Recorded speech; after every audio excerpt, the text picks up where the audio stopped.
The cards speak. Justice listens. Welcome to the unseen. Truth doesn't hide forever, not from the eyes that see. Spirits stir, clues awaken. Let the seeing begin. Behind every crime, a shadow speaks.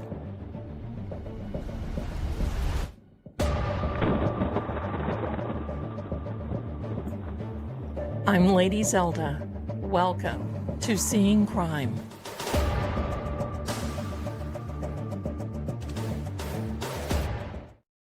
Hello, my darlings, and welcome to you. I think you can hear me. We are this close to a Mercury retrograde. Good evening, my darlings. Good evening to my beautiful mods, and good evening to True Oracle, who are here. Oh my goodness, I've got so much to tell you. Hello and welcome. Unfortunately, this will be the last episode of Help I'm Haunted for 2025. We may sneak one in, maybe New Year's. Something. Anyway, my darlings, I'm so glad that you are here. I've got so much to tell you. I don't even know where I start. Okay, well, first of all, I'm going to start. All of you have been asking about the water situation here. And by the way, my friends, if I ever say to you that I want to permanently live in a condominium again, make sure that you timestamp this moment and remind me, because the building, well, there's a divide between another unit and myself, and then there's one upstairs. All of a sudden, there's water going everywhere, and I can hear it literally running. I look outside, I go outside, and there's things like water spurts coming out of the ground. And I'm thinking, holy moly, what's going on? And there was a man and the neighbor rushing and taking furniture out of this unit. And I'm thinking, holy moly, what has happened? So I said, look, I don't know how I can help. I don't know what's going on, but can I help you? And he said, no.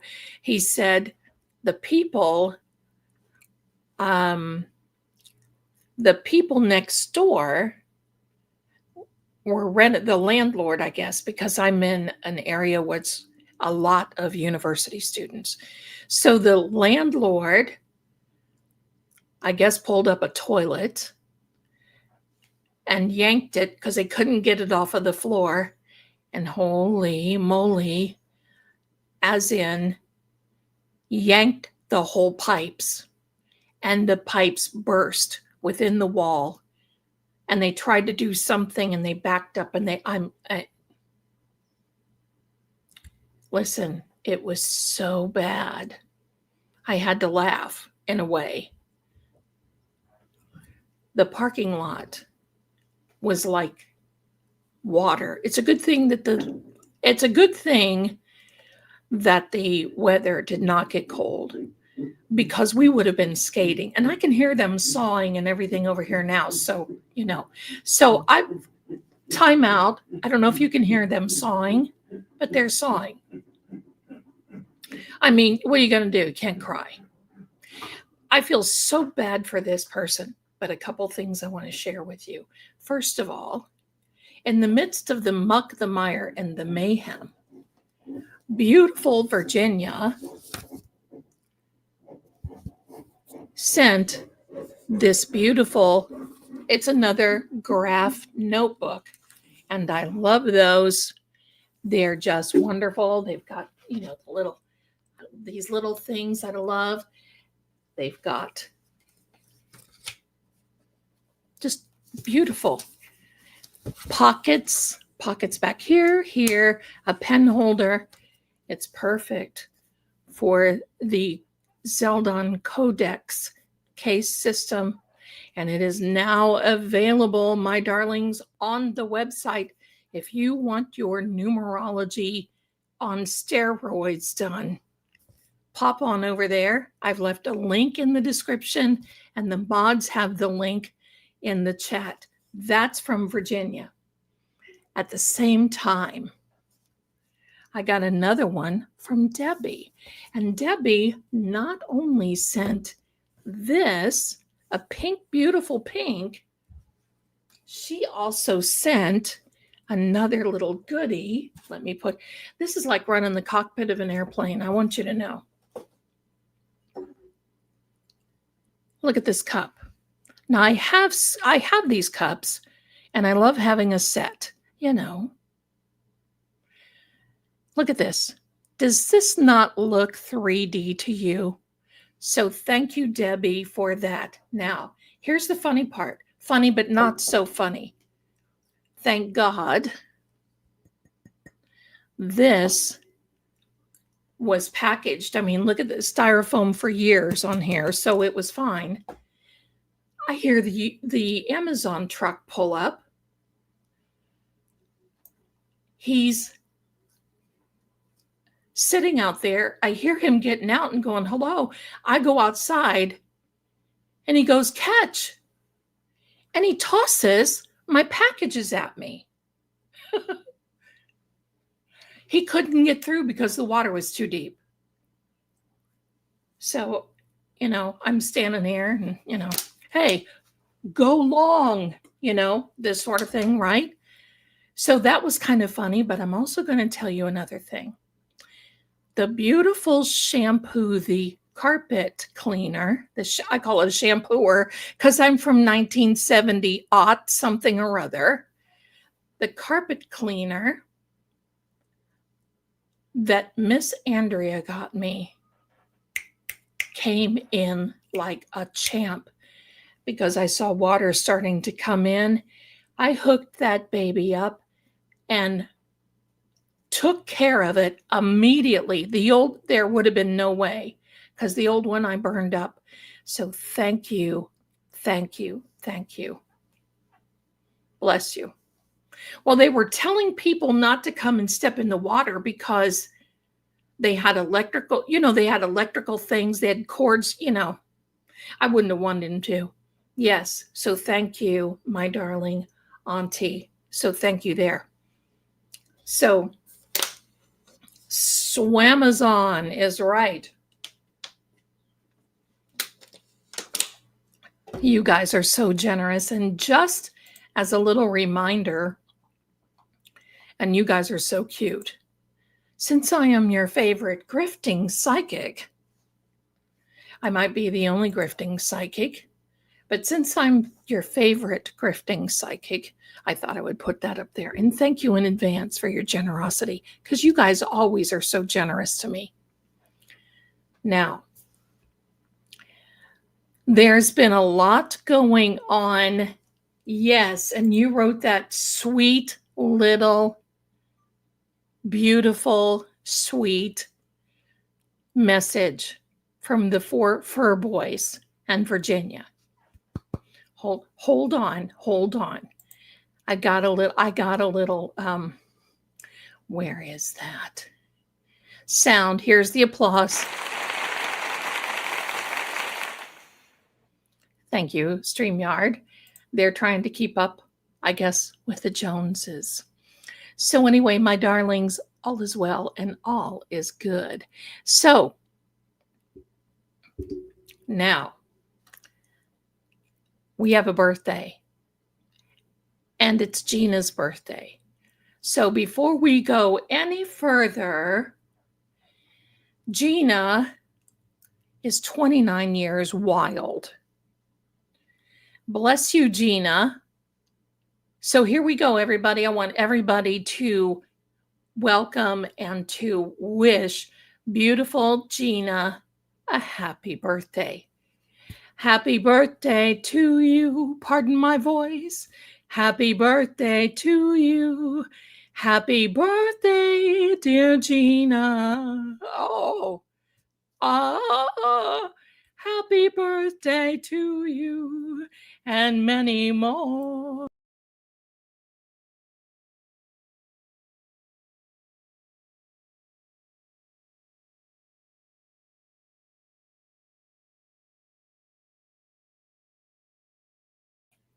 Oops, that was a birthday from Tarzan. Okay. And pardon me, but that was Petey that walked by and kicked me off.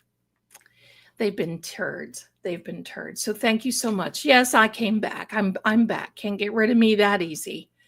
So my darlings, hold on. We've got somebody coming through. Oh, it's Sam. She's just walking through. If you would see what the contraption that I had to fit behind my monitor on my table are 2 boxes from Amazon. And they fit like a little pretzel in those boxes because they have to be there. Yes, this is Petey standing here looking. They have to fit with me and has to come here. So there we go. Yes, and it is also Cat Randall's birthday. Shall we sing yours tonight or Saturday? Let's do it Saturday when my voice is a lot better. Let's do that. If we can.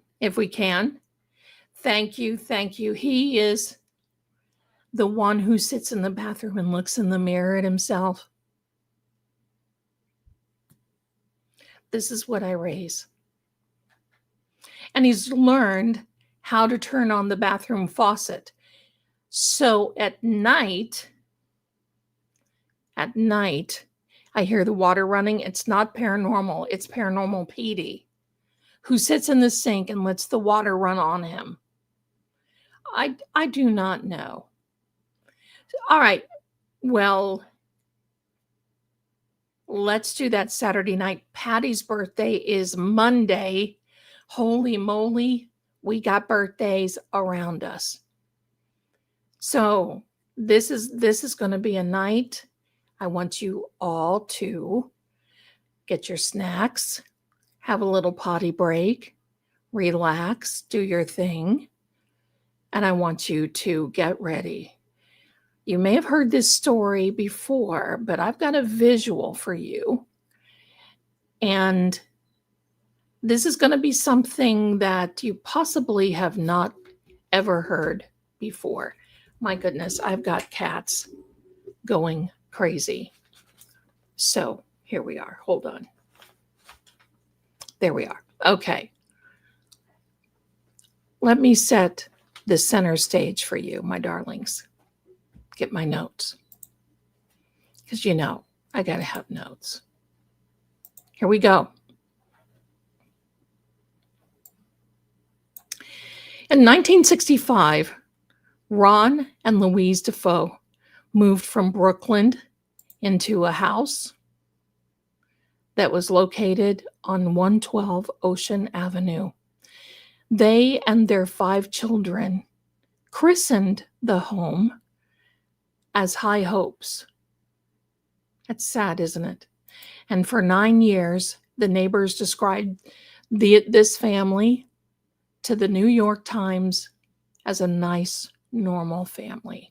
This was a large Dutch colonial revival house situated in a suburban neighborhood in Amityville in the South Shore of Long Island, New York. Long Island. On November 13th, my darlings, listen to this. November 13th, almost 51 years ago. On November 13th of 1974, 23-year-old Ronald Defoe Jr. unalived 6 members of his family in their home. That was an episode. He tried to fool the police. He went to a local bar, said that somebody had unalived his family, blamed it on the mob because he said his dad, was a mob sold cars, did things, involved with the mob. Finally, he admitted to the crime. There's more. So then, my darlings, on December 18th of 1975, the Lutz family, George and Kathy, with their 3 children, moved in.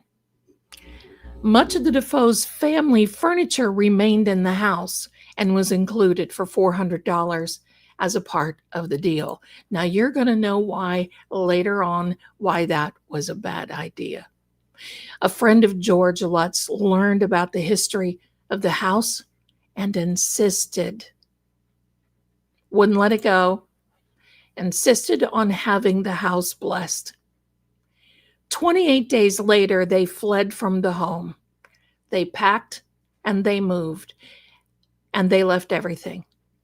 It wasn't long after that, Ed and Lorraine Warren were summoned to the home, and Lorraine said she has never seen such a home active with demonic energy. The Lutzes divorced in the 1980s. Kathy passed away in 2004 of emphysema, while George passed away of a heart disease in 2006.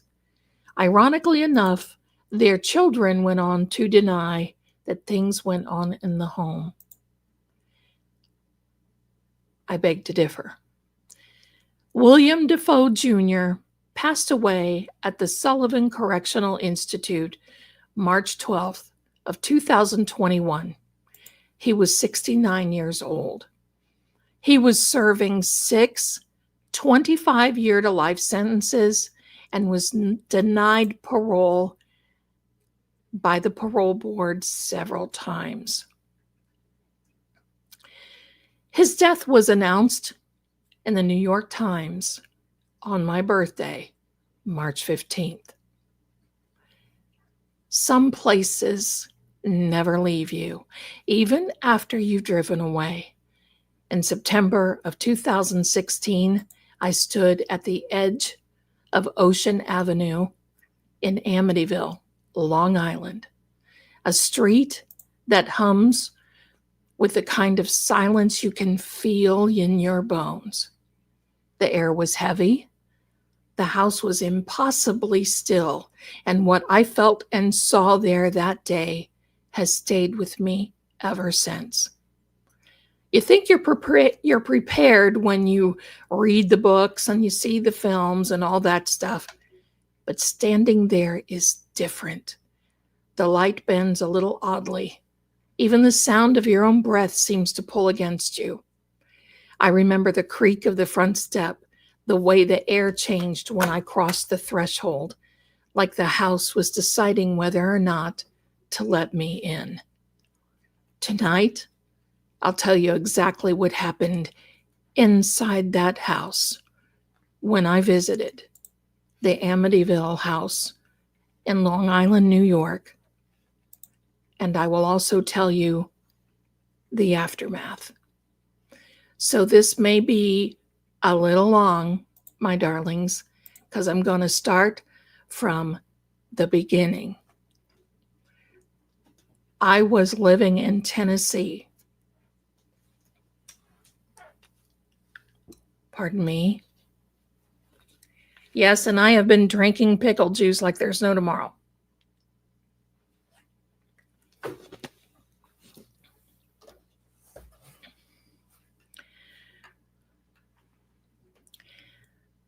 I was living in Tennessee in 2016, and you know the story that my son told about Shrek, how I was dating Shrek?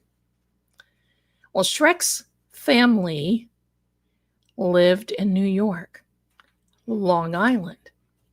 And when we got up there, they welcomed me with open arms. I loved his family. His mother was very good to me. Now, here's the thing. His mother was a retired real estate agent, and she came to us because they knew what I did, whatever.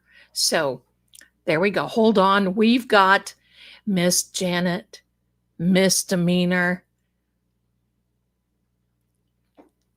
You're going to have to catch the replay, my darling. So don't you worry. We'll be here when you get back. But thanks for stopping in and saying hello. So glad that you're here. You have a good evening, honey. Thank you. And if you're not following Misdemeanor, you need to, because she's got all the T, all the XYZs, and she dots the I's and crosses the T's on her show. So I want you to go over there and follow her if you haven't. If you like true crime and the court cases, she's the one. She's the one. All right, so back to the story, my darlings. So we went up there. I was to meet the family. There was talk about he and I getting married. I wasn't interested. But that's neither here nor there, right? I mean, it doesn't make any difference. I wasn't interested. But I wanted to go to New York because we were going to stop by the Gettysburg area and the battlefields. So why would I miss up on a trip? So we go to New York. It's September. It's beautiful. It's kind of warm but chilly at night. The leaves were turned. It was beautiful. First time that I had been there. I've been to New York proper, but I've not been to Long Island and all that. I wanted to go to the Montauk Lighthouse. I wanted to go to all these places. That was a part of the plan until his mother came and said, because they know what I did. So it was kind of like, oh my gosh, we have a celebrity. I don't think that they did, whatever. So we were there, and his mom says, do you remember the Amityville horror? And I said, oh my, and horror is what I said. Horror. I said, oh my gosh, do I ever? I mean, I remember when that whole thing unfolded. She said, the house is for sale. I'm like, no, we have to go. She says, I'll get us in. I'll get us in. This was September of 2016. So she makes these phone calls. She calls the next day and she says, well, they need a proof of funds letter. I said, no problem, we'll get it. And she said, they want one for $850,000. I said, how much is the house listed for? She said 800. And I said, well, that just seems a little weird. But if they want one, we'll pull it together. I called my lawyer, pulled some strings, called in some chips. We got a proof of funds letter. Now, the rules were we could not take our cell phones. We could not do any of that. We couldn't take any of that in because they had a lot of people that just wanted to go and be nosy. Just like me, because I really had no intention of buying that house. But I heard so many stories of the Lutz family when they were there and the furniture of these people. And when you hear about all that furniture, no, it's not weird anytime, and especially when you go into a high-end house, if you don't have a mortgage, if you're not pre-approved, sellers want what they call a proof of funds. They want to know that you're able to pay for it before they start letting you into their house. It's a normal thing. I've had to do it for many homes. Not a biggie. So we make arrangements to go. It was supposed to be Shrek, his sister, his niece, and his mother. So we're excited. We're just so excited. We can't wait till we get there.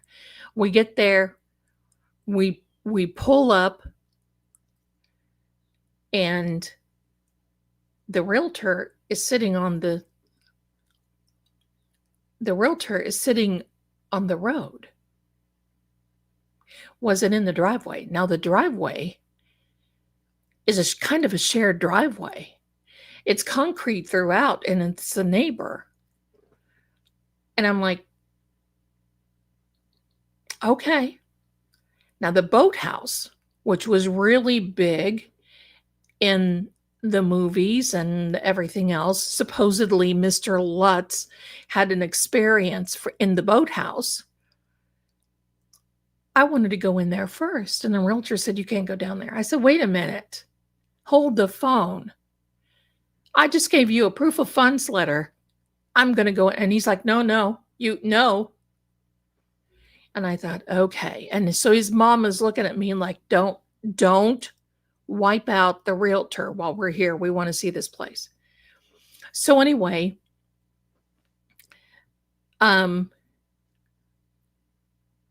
we try to go in. Now, this realtor was a young man. He was shaking. It was on a lockbox and had a keypad on this house. So it was like double. They didn't want anybody to get in. Pardon me. He was shaking, trying to get the locks in, trying to get the key into the one lock. And I thought, oh boy, he's watched too many movies.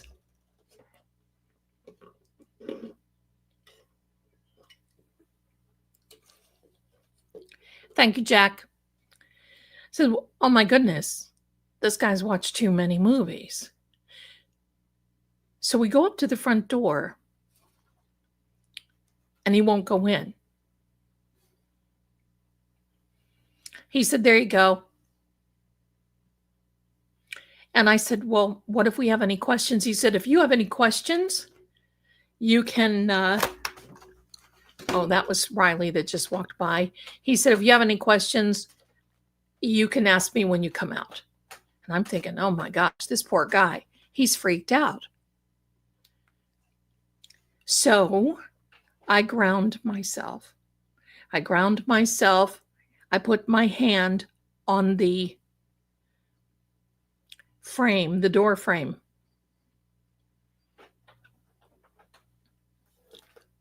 It was hot. And I thought, hi, Candy, my darling. So, hi, Rebecca. So the door frame is hot. And it shocked me. It didn't scare me. It shocked me for a minute because I ground myself always, and especially in this joint, I'm grounding myself.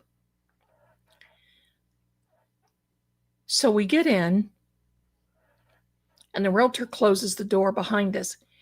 It is hotter than fire in that house. Hot. Like I had a coat on. I had a little jeans jacket. I thought I looked cute that day. I mean, time out. I always look cuter in the fall than I do in the anyway. I thought I looked cute that day. I had this heavy jeans jacket and a sweater on, and and I thought, oh my God, why is it so hot? And I mean, the water was, I was starting to perspire. His mom was too. And she's like, oh my gosh. And she went over, there was a thermostat in the hallway. And she said, it shows that it's off, but it shouldn't be this hot in here. I said, oh no, it's hot. We go in. Now we are at the foot of the stairwell that goes up. Now the stairwell, like when you walk, see, this is the front door right here. When you walk into the when you walk in immediately, kind of to the right, there's a stairway that goes up. There's a landing and a window on the other side of the house. And then it goes up to the second floor. There's a third floor. And in this room right here was Ronald Defoe Jr.'s bedroom. Over here was, I think, one of the girls' bedroom and then the boys' bedroom. I don't know. I don't remember how it lays out. Anyway, all of a sudden, Shrek goes in there's a door that goes to the front, and it would be this room like right here. So he goes in and he starts hopping around. He starts doing the, oh, oh, come on. Come on, demons. The great Zelda is here.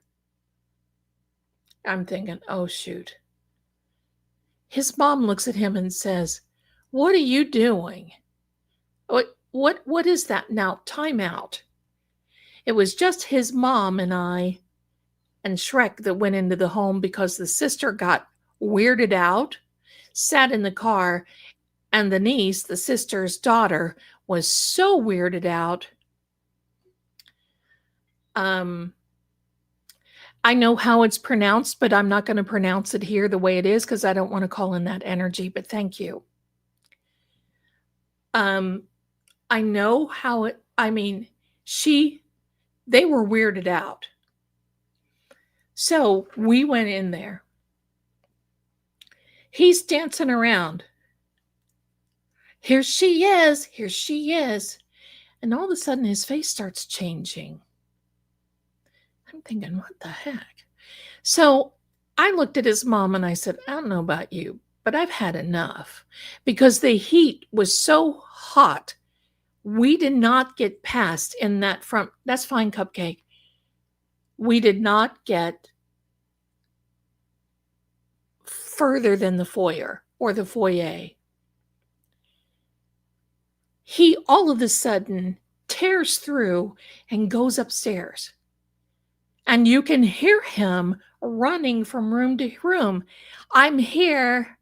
I'm here. Come and take me over. I'm here. I'm here. And he said, the great and powerful Zelda is here. And then he would go, ha, ha, ha, ha. And I'm thinking, this guy is completely. And I wanted to break up with him before I knew that the moment that my hiney got over the Tennessee line, done. He's jumping and going all through the house, going through the basement. I turned around and looked at his mom and I said, I think it's time to go. She said, I think so too. I said, this just isn't even interesting or fun anymore. I don't know what is going on, but I don't want any part of it. We turned around and she tried to open the door and the door wouldn't open. She said, well, did that door lock? Did he lock us in? And I said, I don't think so. So I tried it, and it was like a steel door. You couldn't even budge it. You couldn't even rattle it. And it was not locked because you could tell that it had a thumb lock on the inside that would have had to be locked. So things just started getting weirder. So he comes barreling down off the steps like he's jumping and being weird, goes into the front room again, and his mother follows. And I'm thinking, I'm not following that crazy loon. I stayed there. All of a sudden, I heard this noise, this walking upstairs. And his mother heard it too. And his mother looked and she said, did the realtor come in? And I said, no. And she said, what is that walking up there? I said, I don't know. Maybe it's the furnace. I knew exactly what it was. I'm standing there looking up the steps. Now, I'm going to describe this to you. Remember, as you came in the front door, you would look up the steps, then there was a landing, and then the stairway went back toward the second floor. I was looking up there, and all of a sudden I saw this little arm and this hand, that the fingers were like spiny gargoyle looking. This face looks down, and looks right at me. And that hand curled right around, just real slow, curled right around the banister. So I'm standing there and I'm just thinking to myself, what do I do? I've got a crazy guy that could turn around and unalive us at any moment. And a mother who is oblivious to the world, who's chasing after him, thinking that her baby boy is a nutbag, and he is. And if you're watching, you know you are. So I'm standing there, and I just said, by the power that is over me, you stay away from me in the name of Jesus Christ. And that thing went back like that.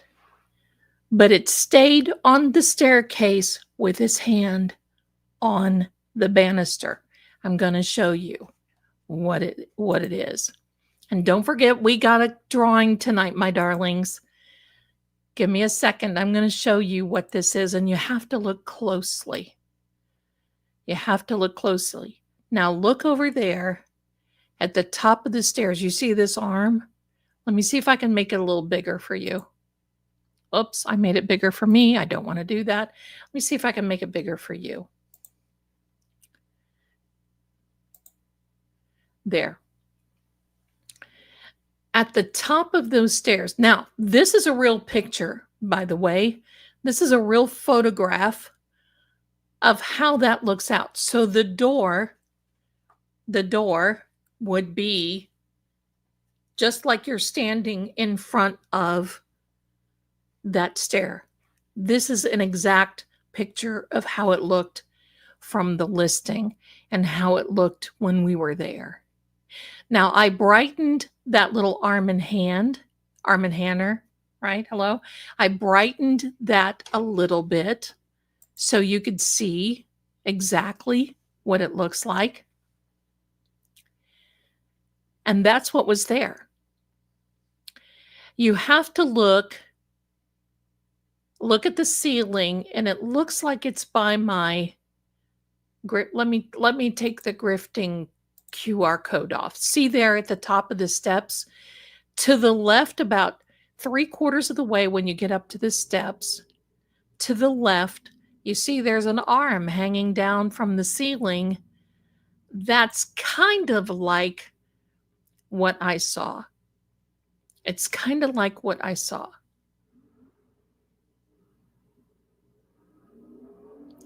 So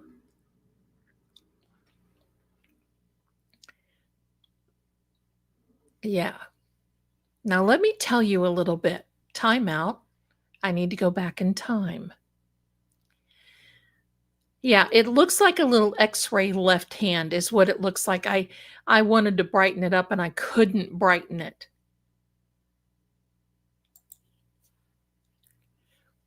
But let me tell you a little backstory. Yeah, the long fingers, but they were spiny, like with these long fingernails. Yeah. Now let's back up into the 1980s when the Lutz family was living there. And they said all of this stuff was happening around them. And Mr. Lutz was literally affected himself. When they left, they cut and run. I mean, seriously, they just literally cut and run. When they did that, they left all of the furniture there. Now, the furniture that they bought was the furniture. Now, that's not a real picture of the hand. I put that on there because we weren't allowed to take our phones in. Okay. So but that's resembling. So, just disclaimer, that's not the real hand, it is sort of kind of what I saw. The best way, because what I saw was up a little further and I couldn't get the angle of the stairway. So the hand is not real, but the room is. That's an original picture. So when this happened, when William Defoe Jr. unalived his sisters and brothers and his parents, you can imagine that that red stuff went everywhere. And I mean everywhere. It was all over. I was doing some research 2 years ago and got a hold of some crime scene pictures. And I'll tell you what, it was horrible. Horrible. He unalived them while they were in their beds sleeping. So there was a flow down over the beds, on the wall, in the carpet.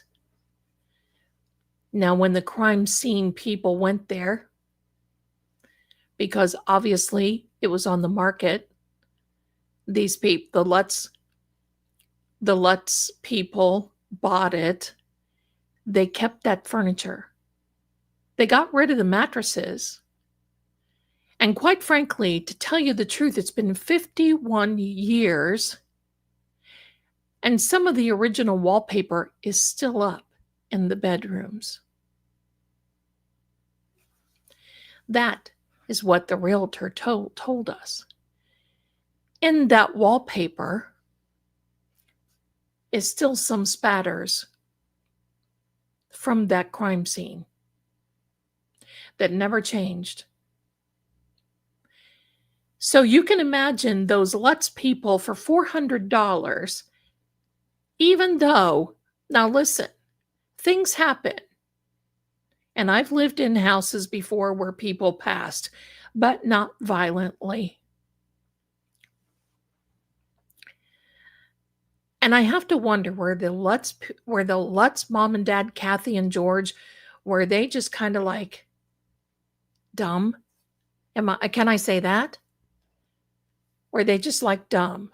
Put their kids in the rooms, the same furniture that these kids had, only they changed the mattresses? So when these people left, the Lutz left, Kathy Lutz was cooking. And they just left everything. They left. She now obviously turned the stove off, but they left the food on the table. They left everything. They left it. Period.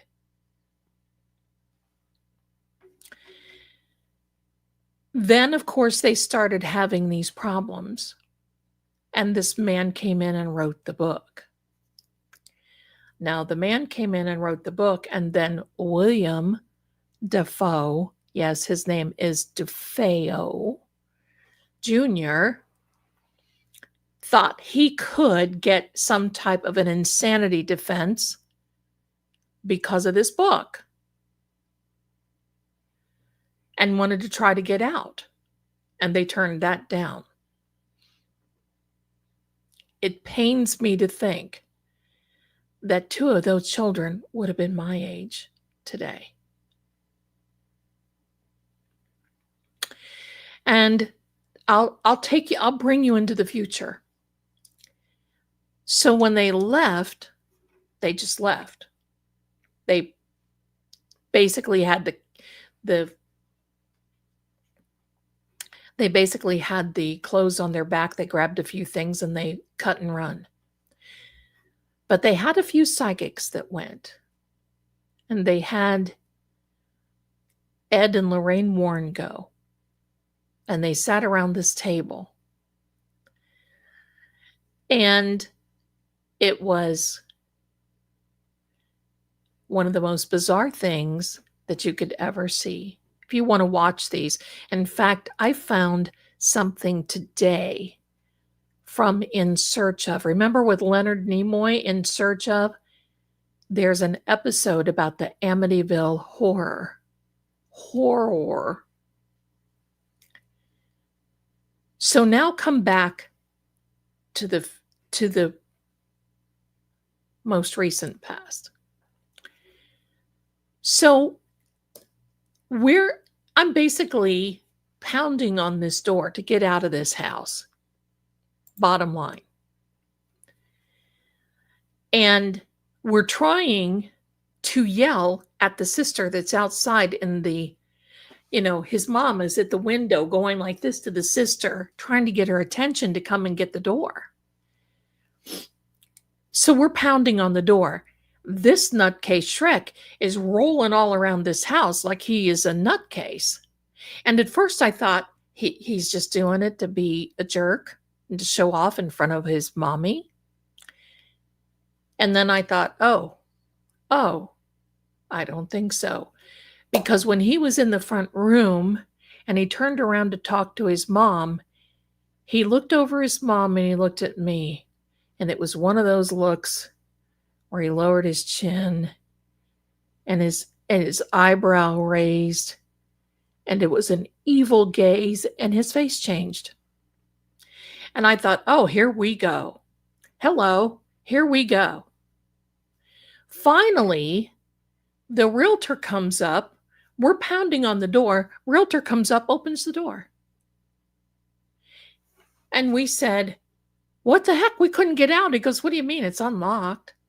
He could not understand. So then, now I want you to know this. He was okay till we went there that day. He was okay. He was okay till we went there that day. So we go outside and the realtor said, well, you interested? And I said, well, we didn't really get to see the house because we were locked in. I said, it was so hot. He goes, what do you mean it was hot? I said, it was so hot. I said, look at us. We are drenched. And he said, the electric's not on. I said, why is it so hot in there? He said, I don't know. He said, so are you interested? And I said, not today. If I want to go down to the boathouse. He goes, you can't go in the boathouse. Okay. I said, then I'm not interested. He didn't say thank you, didn't say goodbye, didn't say go to the hot place. I didn't have to. I was in it. He runs to his car, gets in, and out he goes.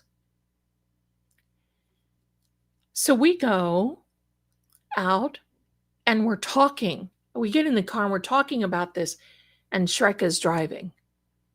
The idea is that we are now to go to Montauk because I want to see the lighthouse.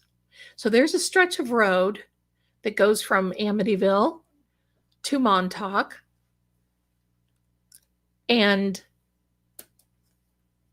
the realtor did, Dee. So there's a stretch of road that goes to time out. The boathouse is supposedly where Mr. Lutz had some experiences, and I wanted to go see it. I mean, right? So we go out, there's a stretch of road, and we're talking. All of a sudden, there's a truck coming on the left-hand side, and Shrek veers over and gets in that lane. And his mom is like, get over, what are you doing? His sister is screaming. And I'm like, Father, I hope I get to see my children again. Please protect me. I'm in the backseat praying.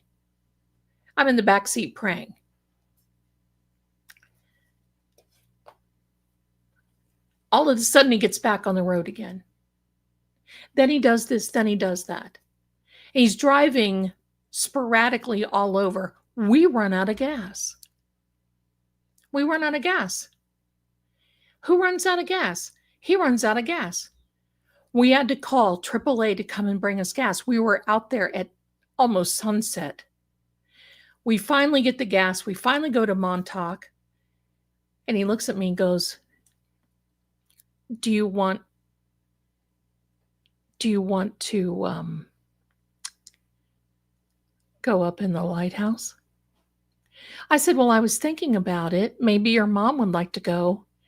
And he said, no, I want you to go up at the top. I said, no, I'm not interested in going up. I have a height thing because holy mackerel. I'm thinking this dude's going to get me up in a lighthouse and push me. I mean, his face changed. His face just changed. Well, I'm in a different state. You know, you don't want to break because give me a ride to where, right? I mean, give me a ride to where. So I wasn't going to leave his mom. His sister was there. So we finally get back to her house, and he's creepy. He's sitting in a chair all night looking at me. And I couldn't sleep because he was looking at me all night. And I thought, this guy is possessed. And so his mom was there, and I said, hey, isn't there one of these big, beautiful Catholic churches around here? And she goes, oh, yeah, there's this church, whatever. I said, can we go visit it today? My intention was to scoop up a little bit of holy water and give it a toss his way. I took a little bit of salt. No, she had some sage in the cabinet first. And I lit some of that sage and I brought it in the bedroom. And he goes, what is that? And I said, oh, it's this beautiful incense that your mom, he flipped out. And I thought, oh, heck. So I took it out of the room because sometimes sage does that. And you got to be very careful about what you use. So I get a little bit of salt. Bless the salt in the name of Christ, according to James chapter 5, doing all this stuff. I go back in the room and I'm sprinkling it on the bed, I'm sprinkling this salt everywhere. Not enough that, because who wants to walk around? She's got hardwood floors. So if, you know what I mean, I happened to throw a little bit on him and he had his back toward me and I threw a little bit back and he jerked like this and goes, what are you doing hitting me? I said, I didn't hit you. I'm standing right here. It was the salt that I put to him. Finally, it's time to go home. I drove. We stopped in Gettysburg. He was not the same. Had to stop in Philly. Got a Philly cheese. Had to do that. No peach pie on this trip. I drove that entire trip home. It's like 14 hours. I wasn't about to stop. I had the pedal to the metal, baby. I was going. We get home. Now comes part 2. We get home. And I'm thinking, okay, maybe it was just the intent. You're trying to, I'm the number one debunker. And I'm thinking, okay, now I've got to be just like, okay, maybe I'm just, Now he worked at the post office. He's retired now, I think. I don't know. And he was a little bit of younger than me, just a little bit, not much. He comes home one day with a paper bag, puts the paper bag into his dresser drawer. looks at me and says, "Don't open that." What do I care what's in your bloody drawers? Well, the first thing I'm thinking of is wait till his crack gets out of here. I'm opening up that door. Well, I did. And it was a handheld pew pew. I don't know where he got it from. Don't know what he did, but I felt I was a target. So things kept getting worse. My son happened to live in Georgia, southern Georgia at the time. And we talked a lot, whatever. And I was telling him what was going on. He goes, "Mom, you just got to be careful." Because here's the thing. When you're in a position like this, how do you just pick up, I don't have any family, like mother, brother, any of this? I don't. It's my son and I. So where do you go? You got to have the extra money to cut and run, and you got to maintain, right? I wasn't working on a psychic line then. I was just working for myself. So I was thinking something was up. So the stress from him coming home, and the moment that he would hit that door, my darlings, he would stop when he got off work and would drink the entire time. And I would call the police and I would say, "He gets off at this time. He stops at this convenience store. You got to stop him. He's going to unalive me." "Well, ma'am, we can't do any." I said, "I know you can't do anything until I'm unalived. And then sadly, you won't do anything then. That's the way it goes." So they wouldn't pick him up. He would hit that door and it would be crazy fight. One time I made the mistake of mixing the spaghetti sauce with the spaghetti. And I thought the earth was going to be moved. His face kept changing. He would walk in the house and it was like he would sit and he would say, I wonder what Sammy would look like if she was torn in half. Things like this. And I knew that he wasn't going to do it, but he was doing it to yank my chain and get me all going. Because he kept saying to me, "I wonder what it would be like to see you in jail." And finally I told him, I said, "Heck fire, I wish you would send me there because I would be probably a lot safer."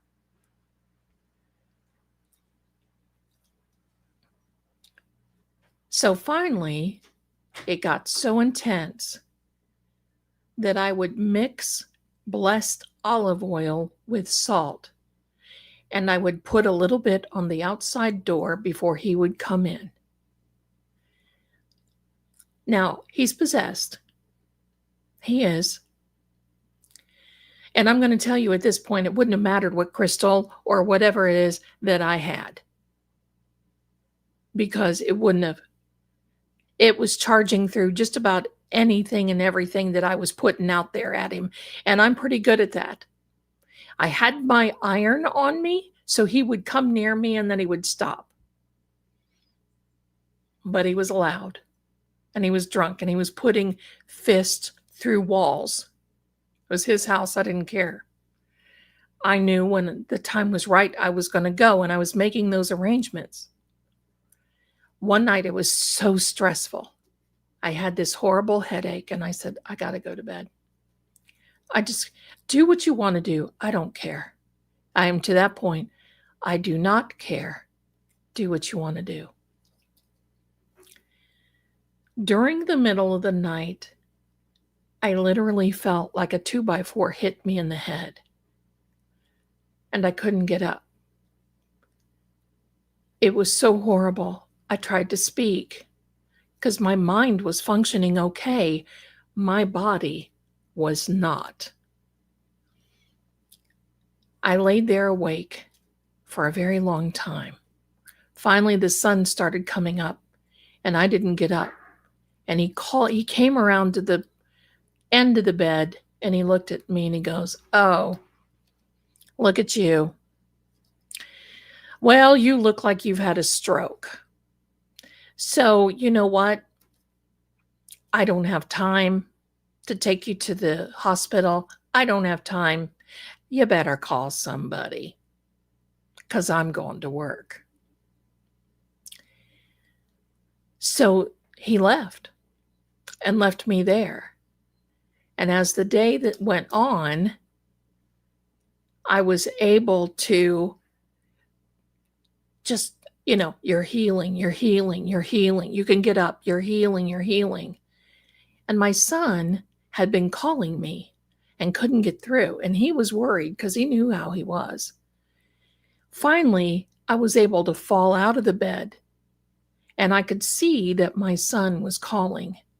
And I was able to get the phone over to me on the floor. And when my son called, I was able to tap the button and he's like, "Mom, oh my God, are you okay?" And I couldn't talk. I was like, and he's like, "I'm on my way." Now, this was like a 5-hour ride. He goes, "You hang in there with me, Mom."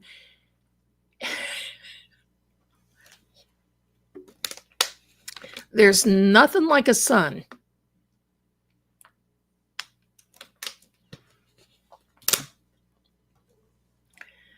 I knew that the stress from all of that, plus fighting that evil on a day-to-day basis, because this was not him. And I knew that he caught that at this house. So he's got me on the phone. "Mom, you hang in there." I hear him. He was a manager at Walmart. I hear him say, "Here's my smock." Oops, hello, there's my hair. "Here's my smock. My mom's in trouble. I'm out. Were you coming back? Forget it. I'm done." Whatever. He's telling his friends, "Call this one, call that one. I've got to go. I'm going by my house just for 5 minutes." And and I'm like, 5 minutes, hello. I hear him get in his truck. It was a 5-hour trip on a good day, and he made it in 3. He was like, I hope, Mom. And he's talking to me this whole time. He says, "I hope, Mom, that the cops stop me." You go. He gets up there. By this time, I'm able to rally a little bit. He comes in, swings this door open, looks at me, picks me up, and I told him, he's like, "Mom, we got to call the ambulance." I told him, I said, "Don't call the ambulance. The hospital was just like right down. I could have driven there if I could have." I said, the ambulance costs too money. So he gets me in the truck. We go in the hospital. They told me that I had some whisper strokes and that it had been happening for a little while. So that's when sometimes if you hear me stutter a little bit, that's the leftover. I was in intensive care in the hospital for 1 week. And they took all kinds of tests and they told me that I had missed the window, because there's a certain particular window that when you have these things that they can really heal you. I missed the window, and that I was just going to have to go through therapy and everything else. Well, I'm stubborn. So the therapy that I've got a very good holistic doctor. The therapy that I got on YouTube. I would sit there and I would work through my, all this. In the meantime, I've got Shrek texting my phone, "Your cats will be unalived when you get back. I hope that you have money when you come back. Because I had money. I just wasn't giving him any. Because I was saving it. Because I knew. Because Ian and I had plans that we were saving up and then we were going to hightail it. So, I started getting better, but I talked like Elmer Fudd. For a while, I was talking like Elmer Fudd for a while, and I have a condition that is called neglect.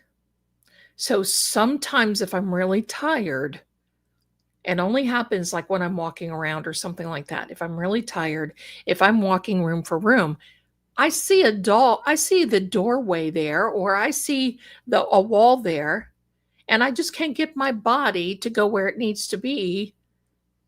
Those waskaway wabbits. So sometimes I'll just kind of get over there and hit the wall a little bit, and then I get realigned and I'm back on my little merry way. Thank God I'm not on any medication. I'm not anything. So he decides, yes, I'm talking about Shrek. So my son decides to stay. And that's when that whole thing happened, because I was getting better and better through my doctor appointments and all this. And I knew it was from this house. And finally I tried to call his mom, and his mom wouldn't speak to me. So I knew that Shrek had called his mom. You know how that is? And so, whatever. Okay. So it was in December when all that happened. So we made it through. No, I'm sorry, it wasn't in December. So we made it through, and it was September. It was Labor Day weekend. My son was there. He had a girl that he was dating come and visit. She was in the Navy previously. So I was sitting on the sofa and I'm working. Because remember, I'm in the finance business then. All of a sudden, he says, "You got any money?" I said, "It's Liberty weekend. How am I supposed to get any money? The banks aren't open. Sorry about your luck." Said, "Okay, I'll show you." He gets up, goes to the corner, gets a 12-pack, and he is down 4.5 miles of cheap beer. Comes back almost soused. He looks at me and he said, "I'm going to drink today until either you or me are unalived." I said, "What is this with you? In the name of Jesus, what is this with you?" And I knew the moment that I said Jesus, he went off. And he's a Christian, but he went off. He flipped out. He was calling me every name in the book and, whatever. And so I would just go in another room. He'd follow me. Da-da-da-da-da-da. Follow me. Finally, he gets upset and goes smacking into my son's room. And my son was in bed. They were in bed yet. It was early. My son says, Get the heck out of here." So my son gets dressed. My son goes out and he said, "Listen, I'm tired of you talking to my mother." Now, my son is like 6 foot something. He's like, Hercules, He comes out there. He said, "I'm tired of you talking to my mother that way, you demon."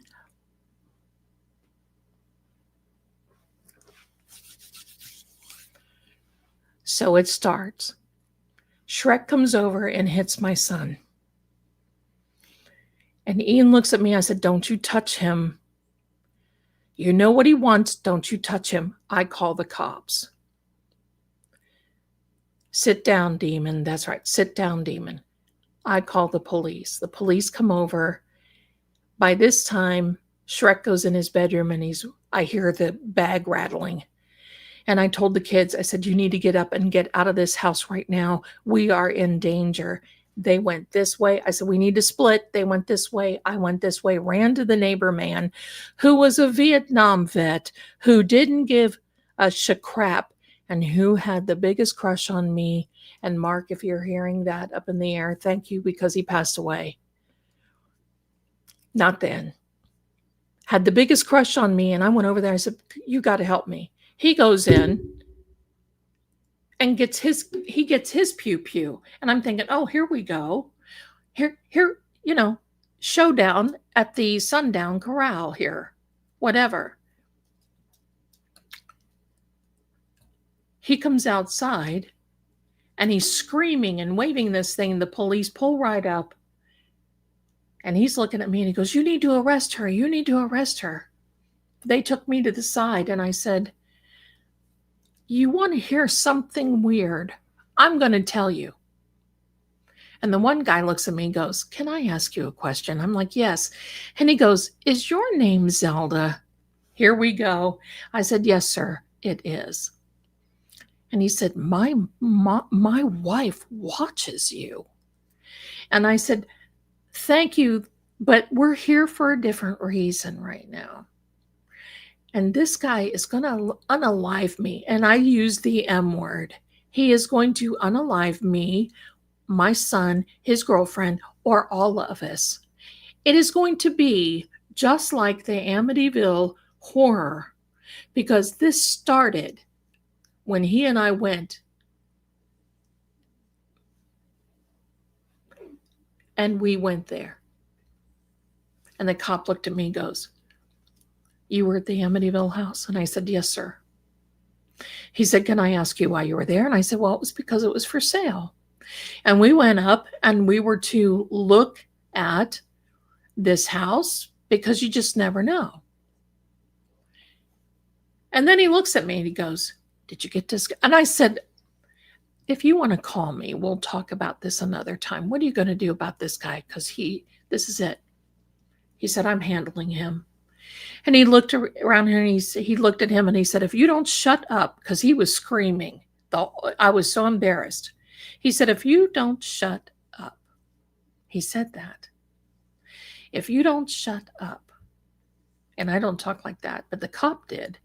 He said, I'm going to haul you in. He said, I said, okay. Let's see what happens. He just kept coming up. You need to. They went right up on him, put the handcuffs on him, and I'm taking pictures. Now, funny thing of it is, his son is a sheriff's deputy in the next county. So the first thing that he's doing is threatening this county with his son. I'm like, oh yeah, that little fella that takes care of the school crossing. Look out, boys. The funny thing, this all happened after the Amityville visit. Still more to come. Still more to come. So he is arrested.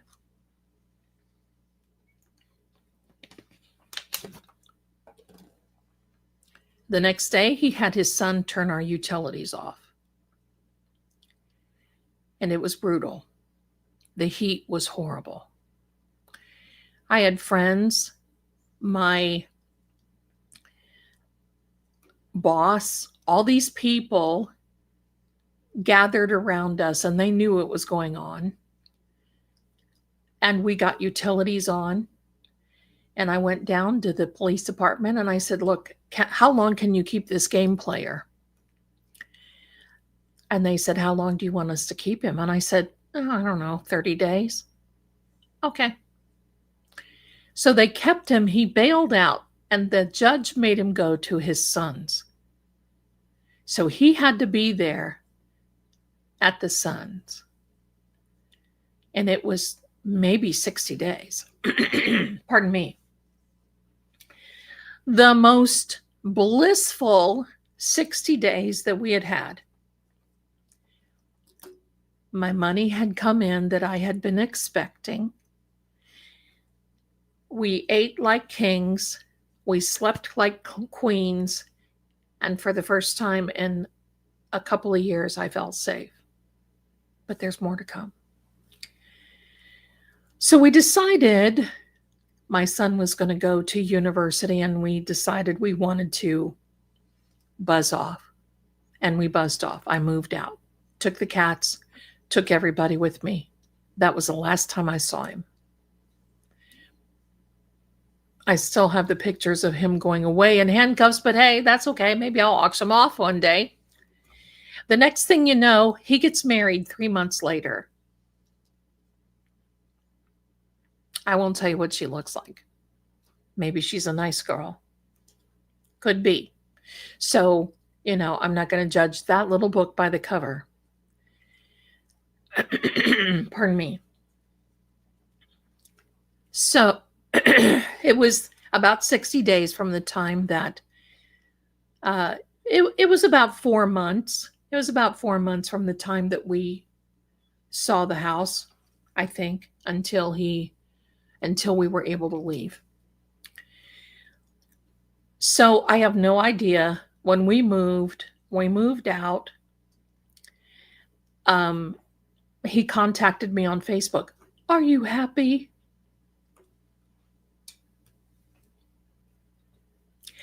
I won't share what I said to him. So that was it. I've never heard, and I don't care. She blocked me because he couldn't stop talking about me. Weird. So now he's the one who gave the cats the possessed toy. Yes.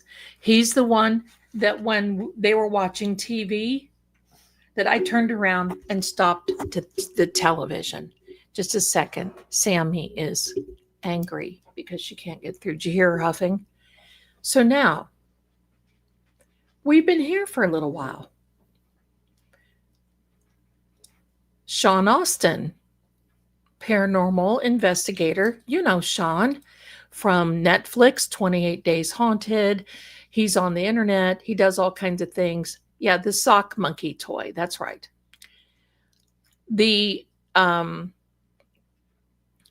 So he contacts me and he said, I heard Sammy Huffington. That is correct. The Stomper, Sammy the Stomper. She huffs and stomps. Listen, I had to make a deal with her so she would be my new producer on this show because she just wouldn't have it any other way, but that's okay. So, yeah, 28 Days Haunted. It's Sean Austin, who's a buddy of mine. He contacts me. He said, Zelda, I didn't know that you were in Amityville. And I said, yeah, I was. So we're getting to talk. And he goes, I think that's for sale again. I said, well, my crack isn't going up there. So let me give you another little backstory. Right after we left, there was a woman and man, and I'm not going to say who they are because I don't want them doxxed and I don't want any problems. They decided that they wanted the house. They saw it through a realtor. They fired the realtor. They went directly to the owners who had had it before because there were 4 families that had moved in from the time the Lutz family had it until, I don't know, maybe 8 years ago, something like that. Evidently, they got rid of all the stuff, all the wallpaper, everything. Are you okay, sis? All the wallpaper, everything like that. So, okay, God bless them. So now they went around the realtor and went directly to the owners of the house and paid them directly so they didn't have to pay a realtor. Now, to me, you don't do, that's nasty. I'm sorry. Realtors are commission only. I'm commission only. I know how that is. You work hard for something like this, and then you have somebody to go around you and want to cheat you. Just a minute here. I've got my earpiece and I got to take this out. Yes, it is still, the house is still there. Yes, it is. Because they changed the house number. So it is still in Amityville.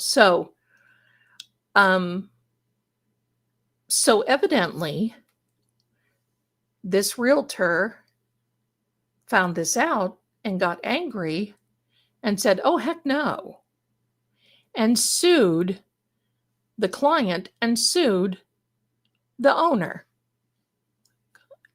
Good. And won. So they had to pay the commission. Oh, yeah, this is a story, I'm telling you. So they had to pay the commission. And that was right after we left. And it wasn't that little fellow that showed us either. So this lady, pardon me, this lady who bought it, I guess is a real stinker. She's a twaka, but she's a stinker. She's a stinker. Give me a second, my darlings. She's a stinker. So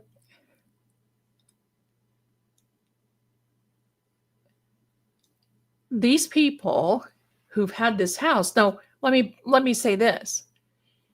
The people that bought it after the Lutz, her husband died unexpectedly. Didn't know what to do. They sold the house, but gave it to another person. That person came down with a bad disease, starts with a C. So they sold the house. So this house, pardon me, this house has got nothing but bad news around it. Nothing. So now back to the present. 2 years ago, I think, might have been 3. So Sean calls me. I don't think he passed away in the house. No. So Sean calls me and he goes, what do you think? Do you think we could get this? And I said, I think we can get this house, but I want a lawyer. I want to be represented by a lawyer. I'm not going to, I don't mess with people. I don't, do that. So, yes, Sammy, I have lip gloss on, Sam. If I kiss you, that's going to be treacherous. All right. So anyway, I said, Sean, what are we going to do with this house if we get it? Because, brother, I'm not living there. And at that time, he was living in Connecticut. Now, I started doing research. I talked to the neighbors, asked what was going on. The neighbors told me that this house, the Amityville house, it was just weird.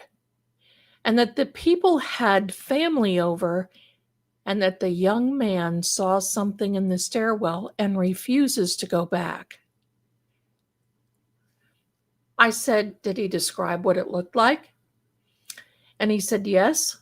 Said he couldn't stop screaming for 3 days. They thought they were going to have to take him to a hospital. Said it looked like a gremlin. And that is exactly what it looked. Like the gremlins, like Gizmo, those gremlins. No, Melanie has not been to this house. I wouldn't take anyone there. So first of all, I can't even get into it. But if I could, I couldn't do that. It was that little hand gremlin guy that boy saw. He was about 14 or 15 at the time. Yeah, don't give him water after midnight. Hello. So I said, Sean, what do you think you're going to do with this? And he said, I think what we need to do is get it and we put cameras in it. And if there's some paranormal groups go in, we just have them sign waivers. Well, the neighbors, absolutely not. We're not going to allow this to happen. The mayor would not allow it to happen. Now, the people that are in there currently, the one that tried to gyp the realtor out of their realtor fee, which I think is bad, but you know, they had to pay it anyway in the long run. See, don't fool around, try to do that stuff. So now she's trying to turn it into a bed and breakfast. She was fixing it up. She was doing all these things. And the neighbors went to her and said, "You're not going to do that. Do you see all the people that go around here, that drive here? No, no, absolutely not. You're not going to do that." So that was it. Oh, Ian, my hero, is in the chat, everybody. Thank you, Ian. Hello. So,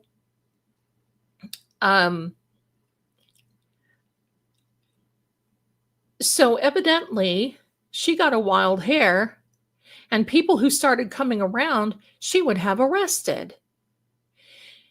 It wasn't zoned for a B&B, but she thought she was a big shot and she was going to do it anyway.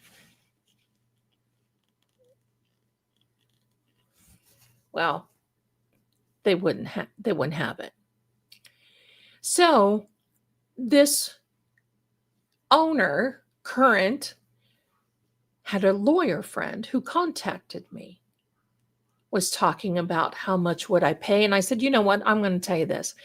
Why don't you do me a favor and contact my lawyer in Nashville? You have your people, call my people. Maybe we'll do lunch someday. I'm not negotiating. I don't trust you people. I know what you've done. And that's it. Oh, okay. So they're talking to my lawyer. He's telling them about the house. FEMA now has the house in a big flood zone. And the flood insurance on this house alone is over $1,200 a month. And it's going to be raising. And that's on top of their mortgage.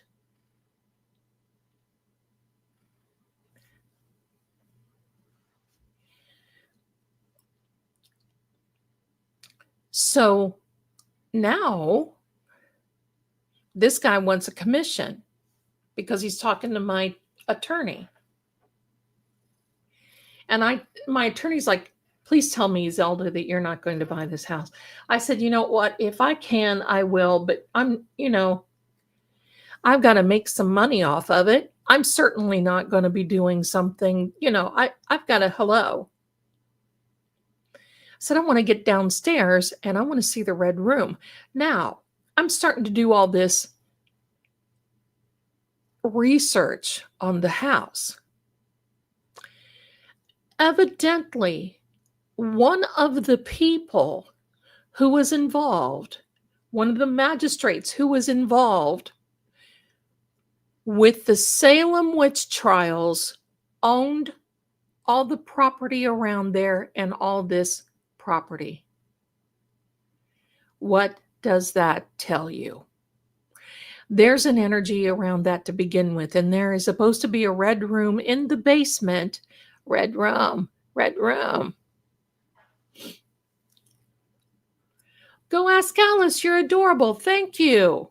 Because you know what? Listen, I've seen it all. And if I can make it through, you all can make it through. Right? Hello. I know, kiss the mama's baby. So, anyway, so there's a history that goes with this home, and it's not a good history. Oh, give me 5, sister. Look at this, 5. Give me 5. All right. So there's a history, pardon me, that goes with this home. And there's a demonic history that goes with this home. And that's what Shrek trickled home with him. Bless him on his merry way. And his wife, too. Long as they're leaving me alone, I don't give a wild flip. So, Sean and I are talking. Paranormal Sean Austin. Go find. He's on Gosh, he's on all the platforms, but he's had shows everywhere. I mean, he's been on TLC, Discovery, all kinds of things. So we were really going to think about doing this with the house. So we got interested, and they decided they wanted to play a little game and raise the price of the house to $1.2 million. I said, no, wait a minute. In 2016, they paid $650 because they went around the realtor. They didn't pay the $850. They went around the realtor. So I said, I know what they've paid for the house. So anyway, it just got to the point where I said, look, I'm just not interested. I'm not close enough to be doing anything with it anyway to begin with, so forget it. So Sean called me about 3 weeks ago, said, hey, how are you doing? Happy Halloween. And I said, oh yeah, our anniversary is coming up. The anniversary of the Amityville unalivings, November 14th. I told him it had to be 3 years ago because I wanted to get it. Oh, I'm sorry, Sissy. I wanted to get it so we could celebrate the 50th year, but not a celebration. You know what I mean? Because it would have been the 50th year. Now you can't tear this house down because it's not zoned for that. And so that's the thing. Pardon me. That's what was going on. But when Sean called me 3 weeks ago, he said, do you think you might want to buy that house? I said, oh gosh, Sean, don't take me through that trail again. I'm not even sure I can. I mean, that's a 10-year hitch for me. I don't think I could do that. And I said, how much do they want for it? He goes, they want $10 million for that house now, and asked if I would call and ask you. I said, they're completely out of their mind if they think any fool is going to buy that house for $10 million based upon, if I had $10 million, I would certainly not buy the Amityville horror house to begin with. So now Sean said, I'll keep you posted. I said, listen, you think the Conjuring house is bad? You think any of those houses? I told Sean, I said, even if we got that house, Sean is a demonologist. I said, even if we got that house, there is no bloody way that I would have let him in there by him. That is a house you do not want to go into by yourself. Now, here's the thing, my darlings. They wouldn't take $1 million. They wouldn't take $1 million. When I offered, they wanted $1.25 million. I said, I'll give you $950. And they, no. Here's the Canton salute. Take it, be well. So I told Sean, I said, listen, if we're going to buy a haunted house and do something with it, let's do something that's not demonistic and crazy and connected to the Salem witch trials. This is seriously, I mean, this is serious.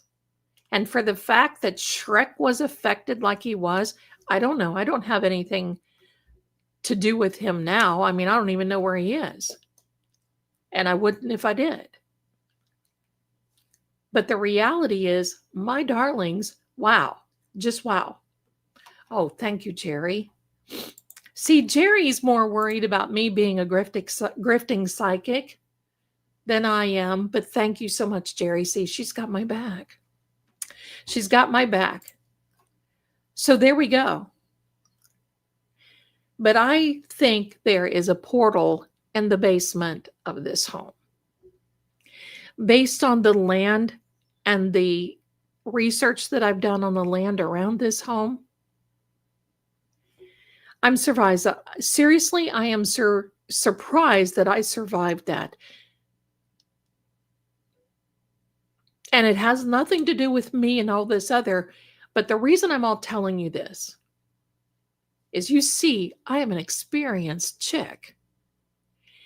And I still got messed up because somebody was fooling around, and they know it's the water table is too high to have tunnels there.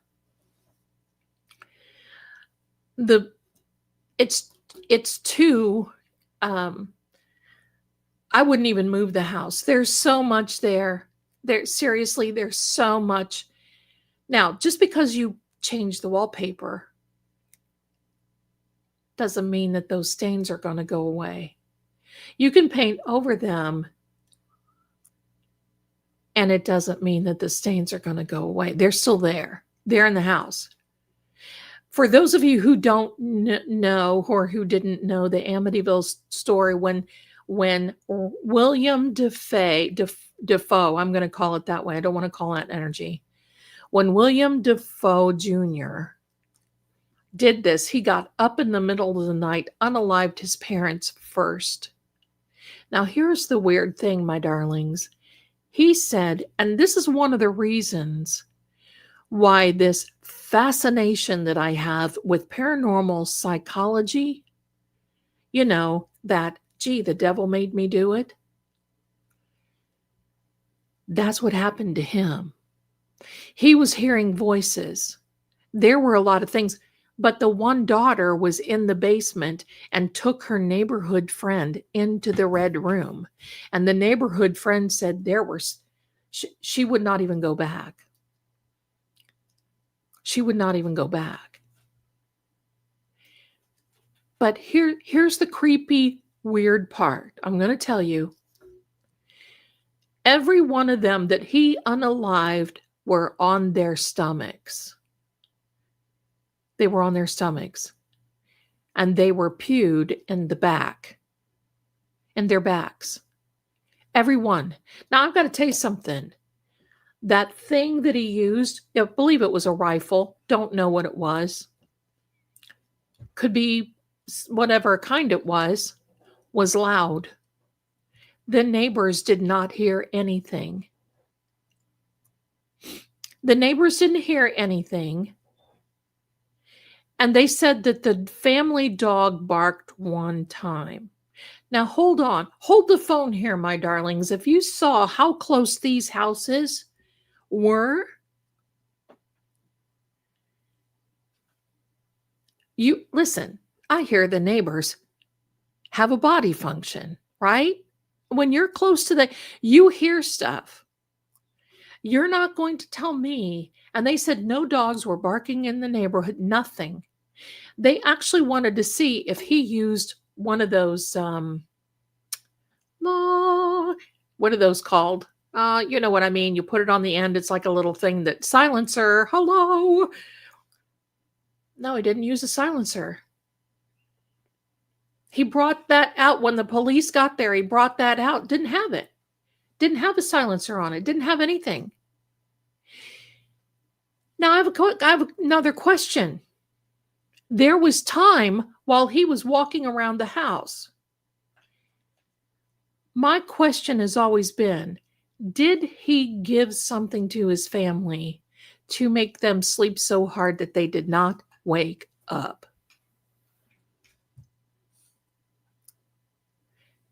Because if you're hearing that kind of noise, I mean, my son and I are up all night. No, sissy, what are you doing? Pardon me. My son and I are up all night long, going back and forth. Did I hear you scream? My son will come in my room. He will, Ian, if you are in the chat, you can say, yes, mama, I do. He does. He'll come in and check on me. Mom, I heard a scream. Did you just scream? No, some other turkey around here somewhere. Mom, did you hear? I thought I heard the door slam. So he and I are up all night long when we hear a noise. Now, my friends, when you get one of these things that shoots, yeah, see?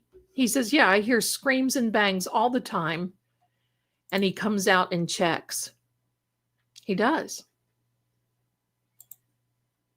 Hold on. I want to see. I now I'm talking about it.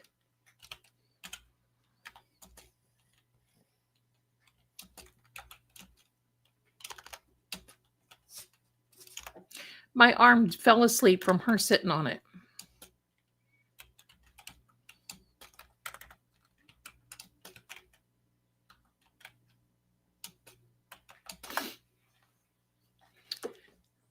My darlings, it was a 35 caliber lever action Marlin. Now those things are allowed, and it was 3 a.m. in the morning. And guess what? He kept saying that he was waking up at 3:15, 3:15, 3:15. Now what the connection is I have with this house, I don't know, but that's my birthday. And they announced the New York Times, or just one time could be, the New York's Times announced the death of him March 15th. He actually expired on the 12th.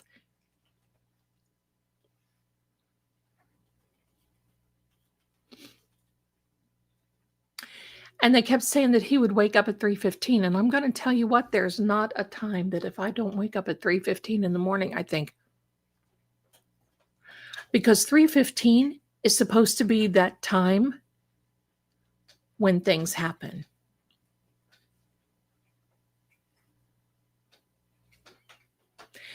There's something in that house. There's something.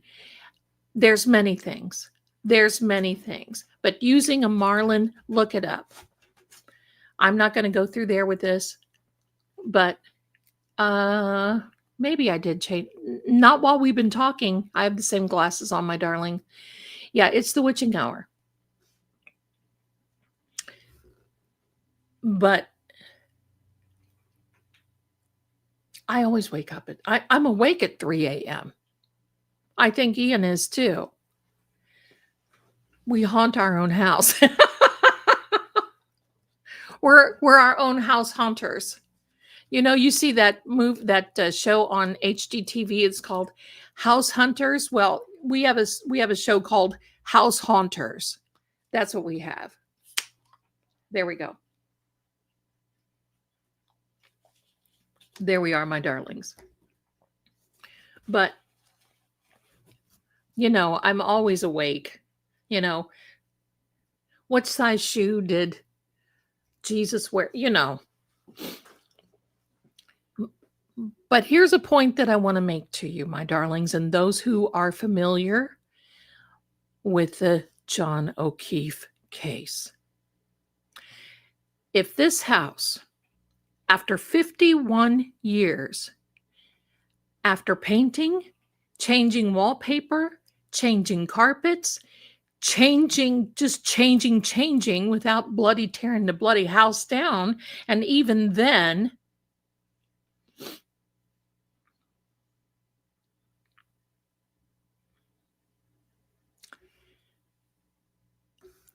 I am not convinced that anything like that is not in 34 Fairview Road. And maybe they have gone in and found it. We may not know right now. But it's the same thing.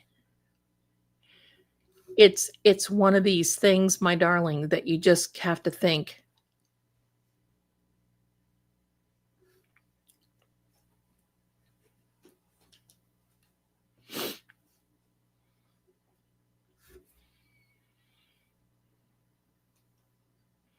Yeah, Ian does. Yeah.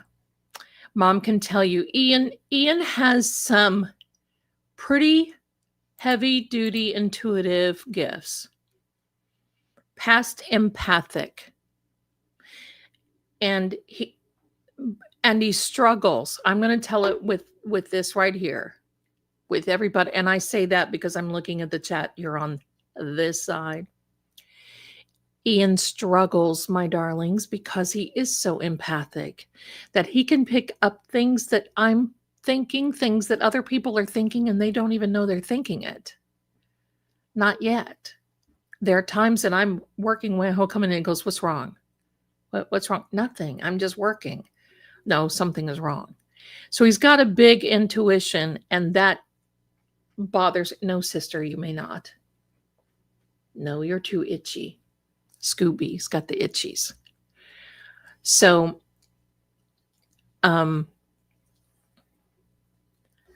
so that's my point. And things are heating up now at 34 Fairview. And yeah, I mean the house. It's vibrating pretty big. And what does that mean? The energy is getting ripe.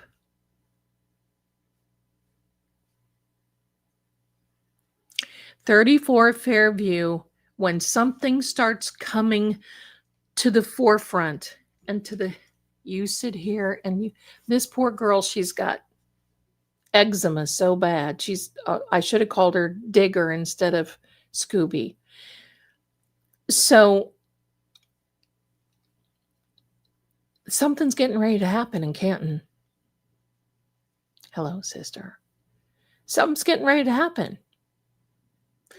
Because I've always said that ever since I got involved with the Karen Reed case and Justice for John.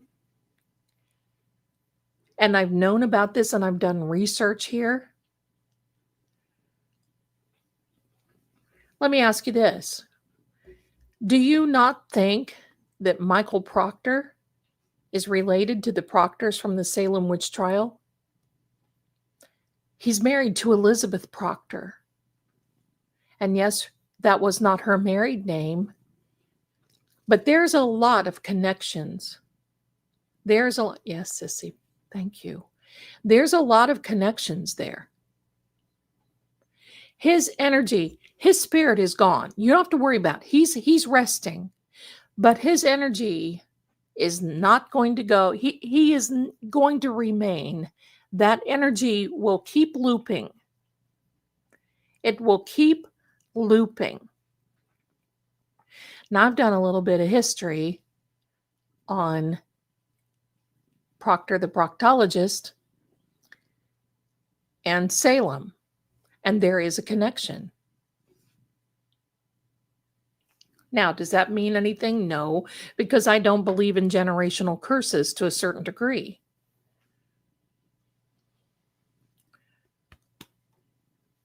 But there's something there. There's something there. And I cannot wait until our sweetheart, Attorney Nan, and I ask to go to 34 Fairview, because we will. You'll know about it when the time comes. You'll know about it. I want to get moved first.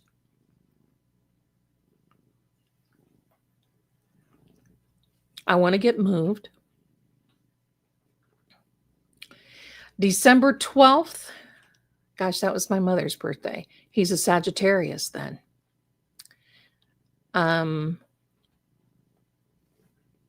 Yeah, I've done everything that I can for her. The only thing that really works for her is coconut water. So, and that helps.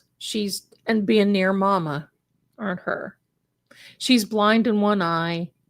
She's, we're not going to start anything in here about Nan.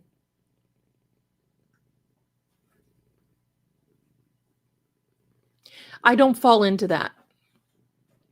And we won't do that here. This is not the place for any of that. Please. Everyone is allowed to their opinions. The opinion of myself is that she is very good to this channel. She's very good to me, and she's very good to each and every one of these people in here. We will not go there about Attorney Nan.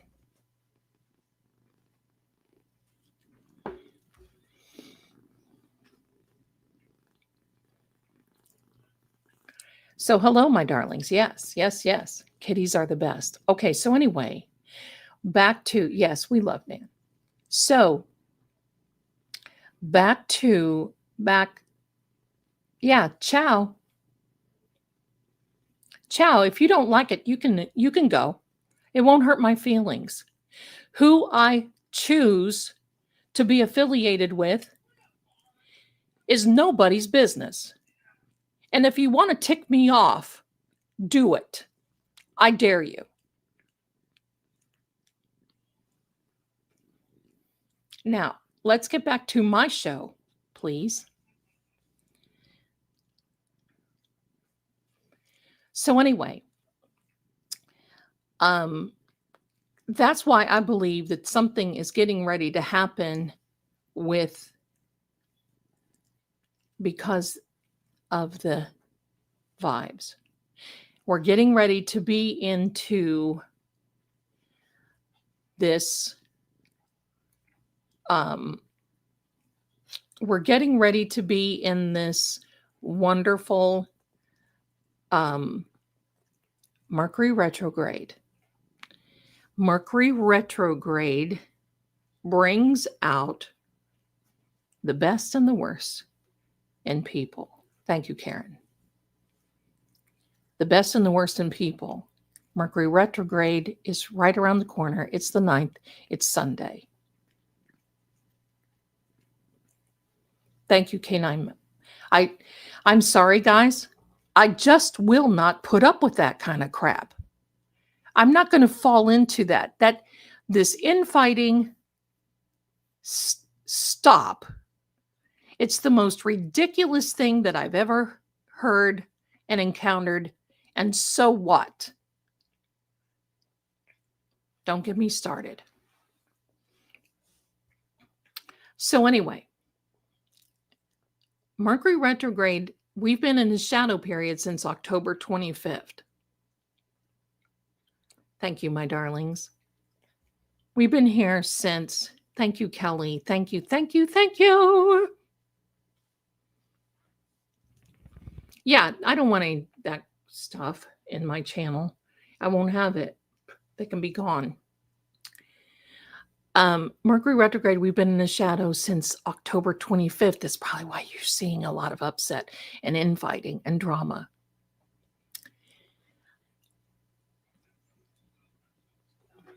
So, thank you, Lisa. Yeah, please do me a favor. Give me a like and all that. Now, I'm going to tell you a little something about here. Finding out who did this to your Sagittarian brother, Officer O'Keefe. That's right. Let's not lose sight of the prize. Let's not lose sight of the prize. You know what? If you know what we live, and I know you're asking, should I sign a contractor? Just read the fine print. And if you've been involved with whatever it is that you want to sign a contract for, then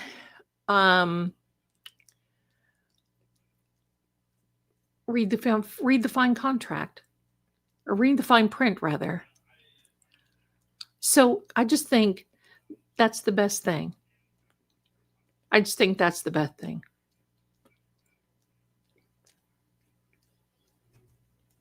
It's funny if Proctor is a Sagittarius, because Sagittarians gravitate to being in law enforcement. I don't know if you knew that or not. They sure do. They gravitate to law enforcement. I love it. Thank you, guys. Sorry, I got a little bombastic. Care? You don't like my channel? Buzz off.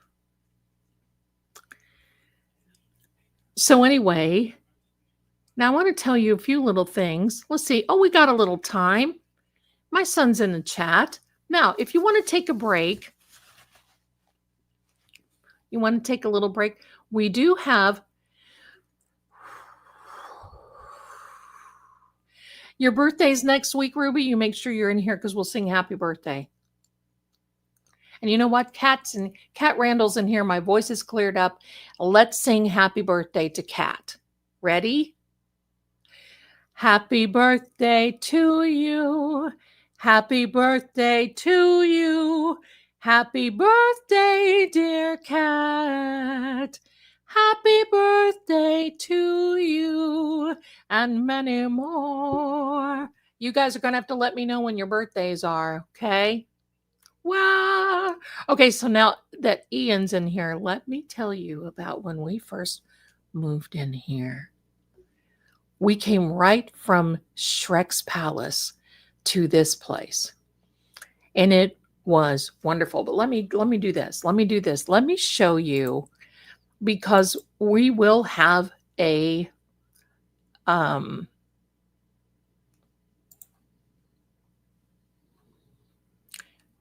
drawing. Here we go. This is the last one. The last one. You can binge wop. You can binge wop paranormal mysteries. You can binge wop a lot of things. Why am I saying that? Binge watch a lot. And you're going to love this channel. I love the people affiliated with it.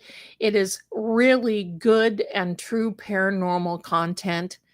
That is the last of the prizes that we will be giving away of this. Now, I want to tell you a little bit about something else. So hang in there, my darlings. Hang in there. Now, hold on. I got to be doing a little bit of this stuff. Got to be doing a little bit of this. We're Debbie, member for 4 months. Bless you. I'm so glad you're here. KS Granny 4.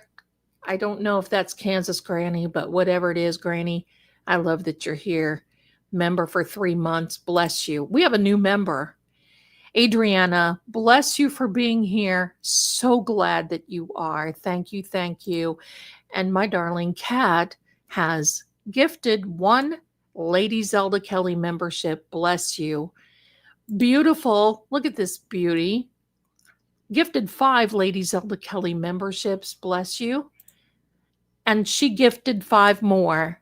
Thank you. Thank you. Brooks, bless you. Oh my goodness. Sis, you're making my nose itch. Gifted 20 Lady Zelda memberships. You guys are so good to me. Thank you. Janice, bless you for your generosity. Thank you. Thank you. Bless you. Bless you. You are so awesome. Thanks for being here. Now I'm going to tell you a little bit. Thank you. And sorry about my outburst. Okay. So anyway, where else is Zelda streaming? I am on True Orica or oh, why don't we sing a song since I can't talk? I'm a talker. Let me share a few things with you, my darlings. Now, just so you know, I am back on Patreon, and so is True Oracle. Now, we're each side going to have different content because we can't collaborate together on Patreon. But let me tell you thank you, my darlings. Let me tell you about what is happening here. Hello.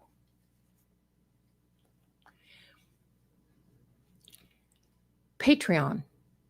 On Patreon, I can say the real words. I don't have to say unalivinged. I don't have to say, oh, she was, but officer, she fell. Over there on Patreon, I will be talking about situations and circumstances that maybe you have never. Yes, Pew Pew is one of them. Situations where you may not have heard before, as in the pentagram in Washington, D.C., and what lies beneath it. I will be also talking about not political, but circumstances and situations, and sometimes why things are the way they are in this country and all about the world, all around the world. Now, on True Oracle, I'm going to be talking about things as in Charlie Kirk and the real truth that may be coming out. I'm going to be talking about possibilities over there of different situations and circumstances and True Oracle. So, yeah. So no baby talk. No baby talk like we do here. It's going to be Zelda Unbridled on both. Now, I can go live over there. Now, I have to figure that out because it's not like a StreamYard yet live.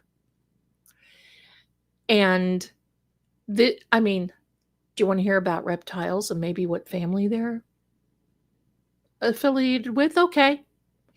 So I will have to, there are free memberships in Patreon, and there are Zelda Uncut. That's right. Zelda Unbridled. And there are Zelda Unleashed, Zelda Gone Wild. But then there are paid memberships. So there's paid. And I'm going to tell you this, I know, but the paid, sorry, I keep hitting that. The paid memberships keep the trolls out. They keep the trolls down. They keep the trolls out. Patreon is a platform, as long as you don't talk about things that are intimacy. I can't say it on here, but as long as you don't, you're not one of those 900 channels, right? Then pretty much anything and everything goes a little better. That's where our darling Microdots is on. I am a supporter of his channel. That's why you see my name at the end of his little creations. So there we go. So you're more than welcome to come there. I will be putting some free content up because I do want you to see some of the things, but then for, some of the heavy duty stuff, it will be paid memberships. Sorry, but you can gift memberships over there. I can run discounts. I can do all kinds of things. Right? Listen, Richie, he's my man. If he can't do it, nobody can. Right? That's just how I feel about it. That's the way it is. Yes, he came out with that new video about Proctor today. Look out. So I will be putting up links as soon as I get everything in place. Okay. And because, I want to tread lightly a little bit. Not everybody is into the mysteries and things that make you question. That's what it's all about. Richie is wonderful. I read cards for Richie. I'm not going to share what was said in it, but I don't know if he was a believer or not, but I read cards for him. And quite frankly, I didn't even know who he was when I read cards from him. And then I found out. It's like, oh my heck. Now the other things, my darling, don't know if I said anything or not. I think I did at the beginning of this stream.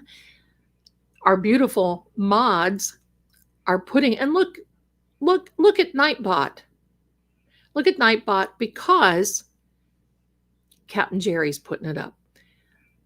The Zeldon Codex case study system, the numerology, is now available. Follow the link. There's a link in the description. There's one in the chat. You can go on over there and you can go on over there and order your case study. There's 3 tiers. It's affordable. The higher the tier, the more in-depth you'll get.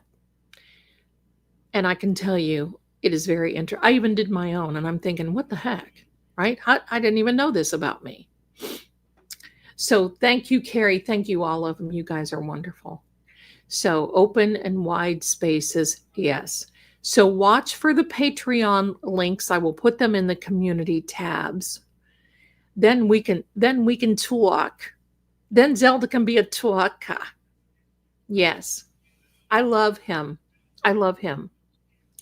When I first came into this community, you don't need the time of birth.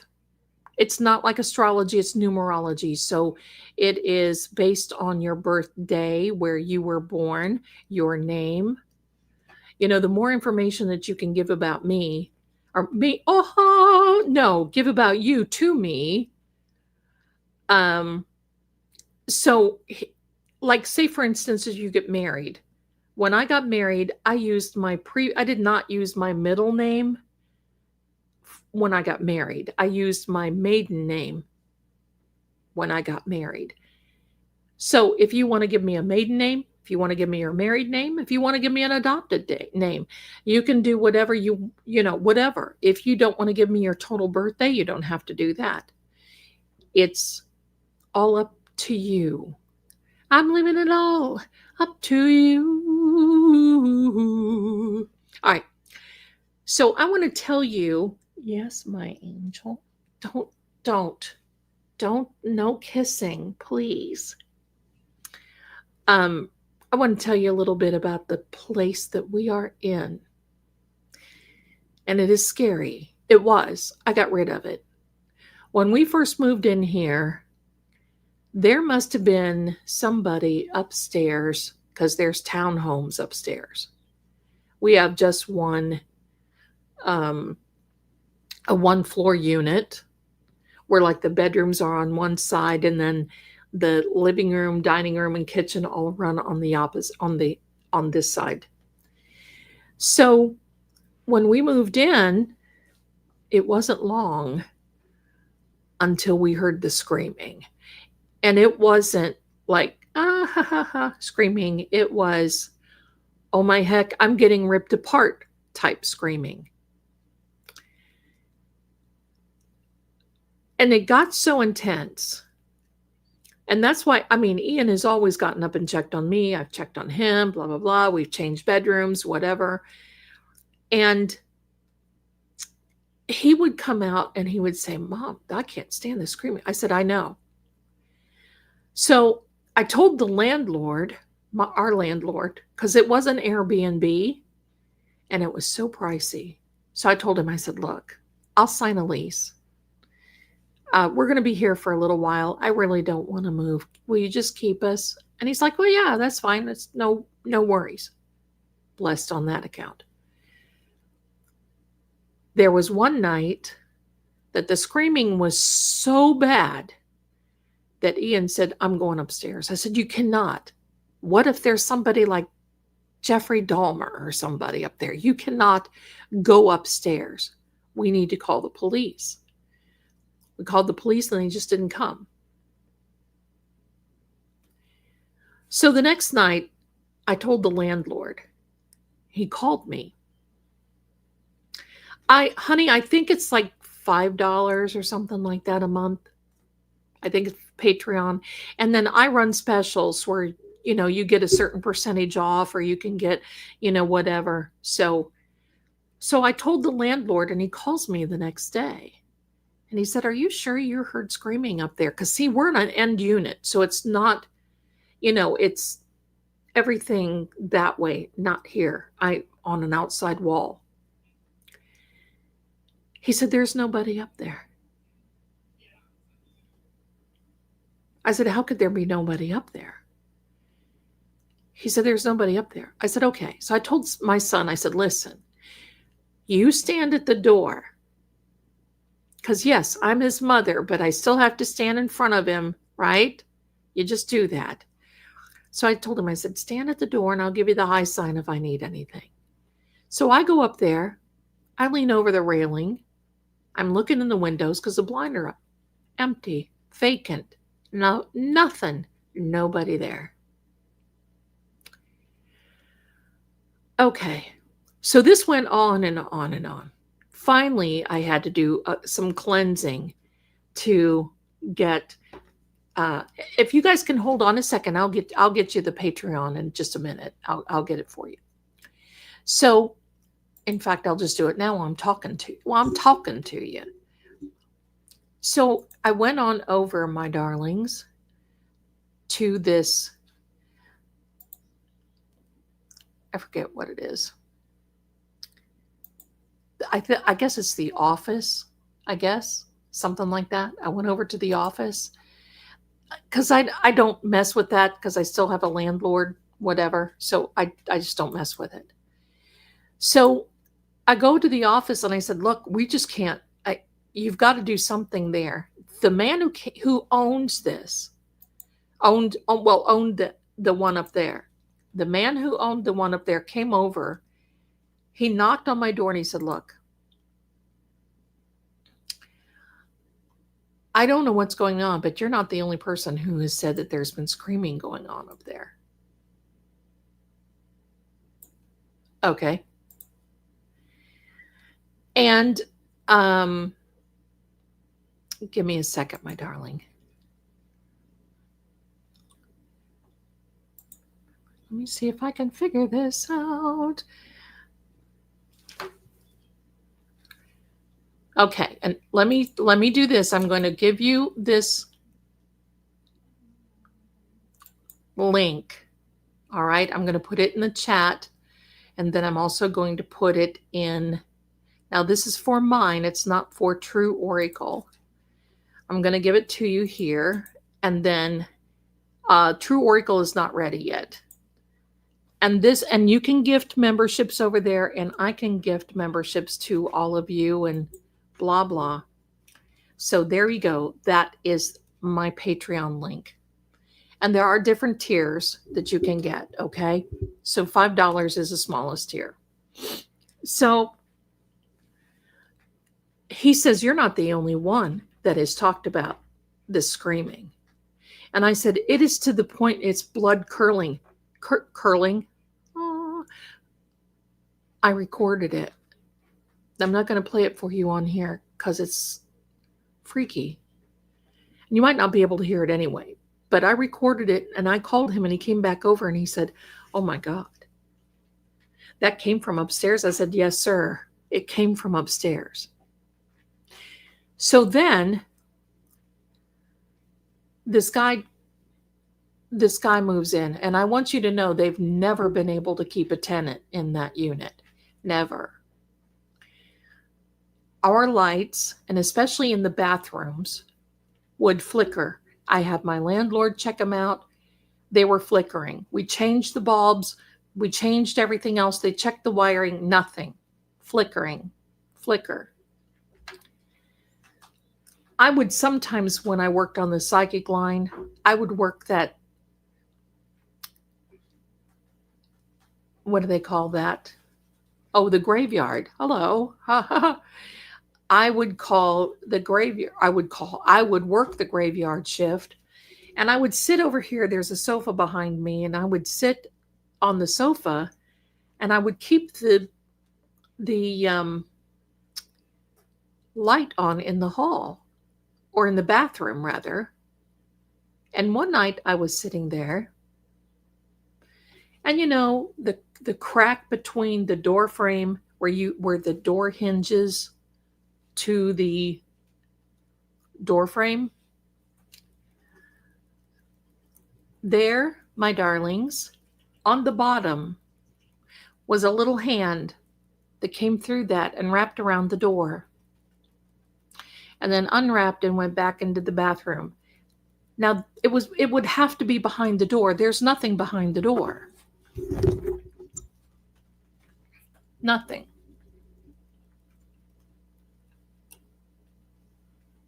Give me a second, my darlings. Somebody tried to call me. Why?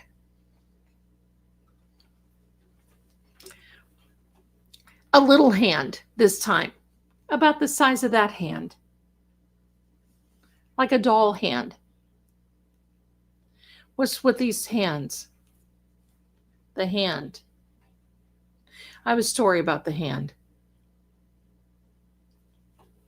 A Marie Laveau hand.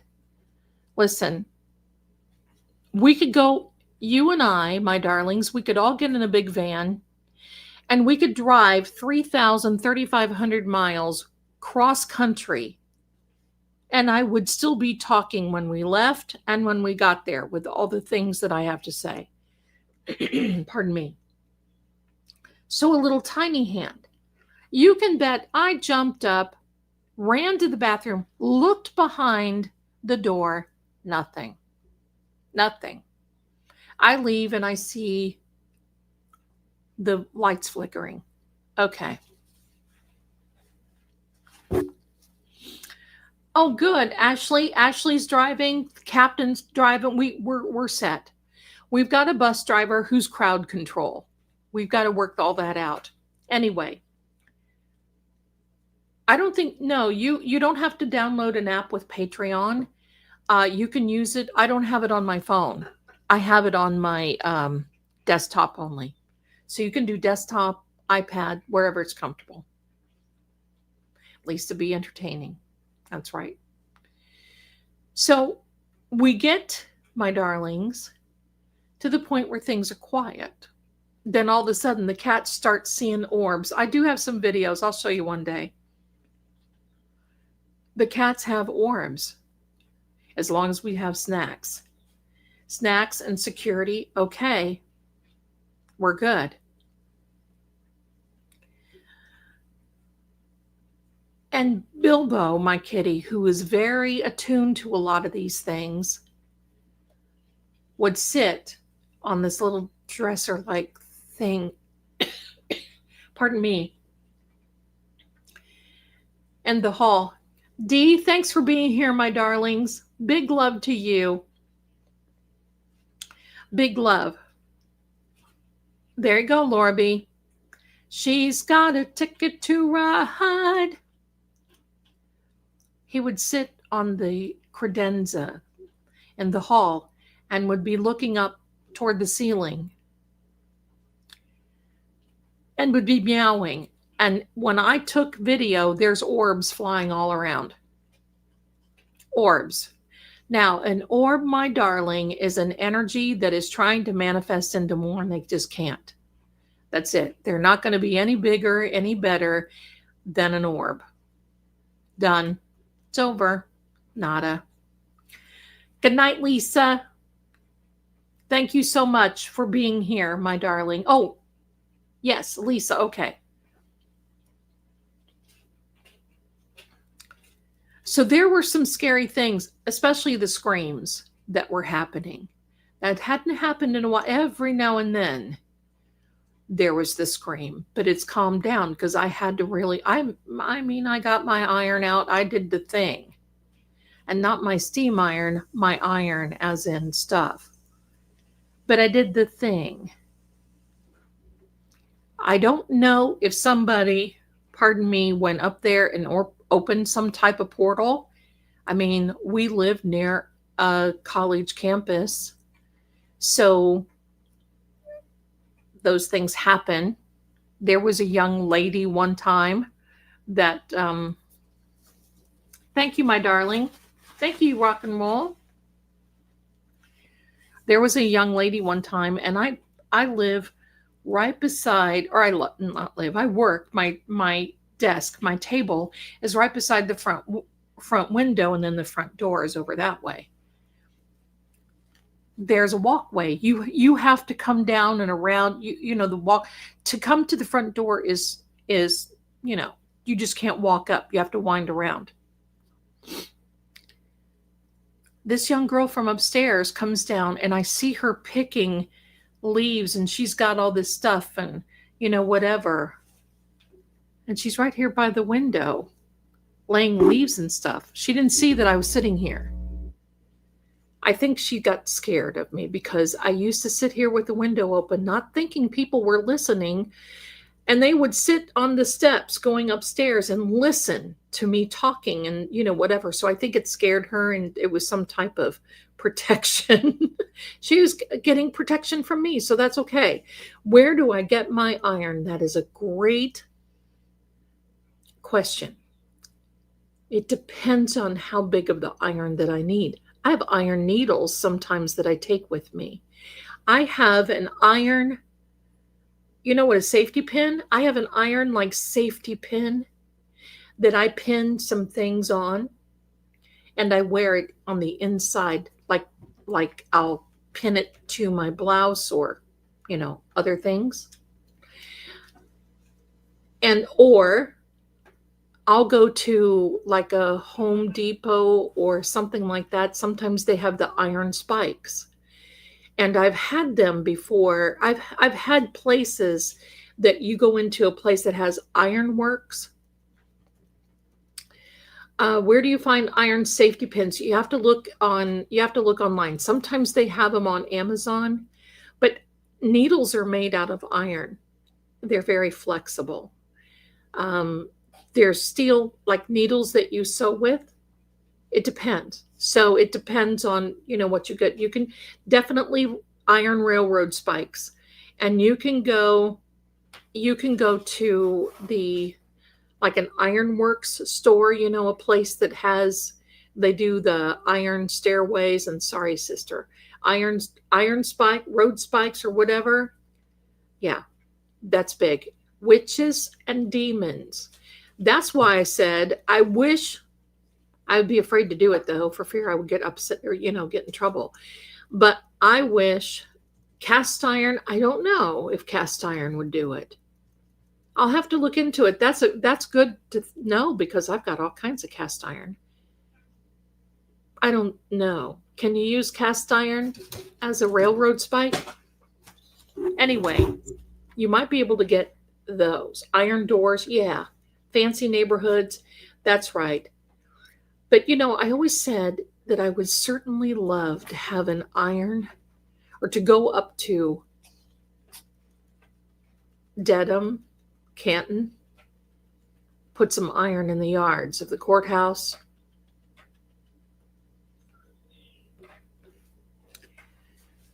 Things could change. The best way I protect my home is salt. Salt. I put salt in the four corners of my home, and just little sprinkles will do it. Also blessed olive oil, and I take blessed olive oil, salt and blessed olive oil with me when I go on a paranormal thing. And I bless myself, we pray, I bless everybody before we go in. And see, I didn't do that when we were going into the Amityville house because this realtor was shaking like a dog having whatever. And so I didn't do that. And I wondered if that would have made a change. I think so.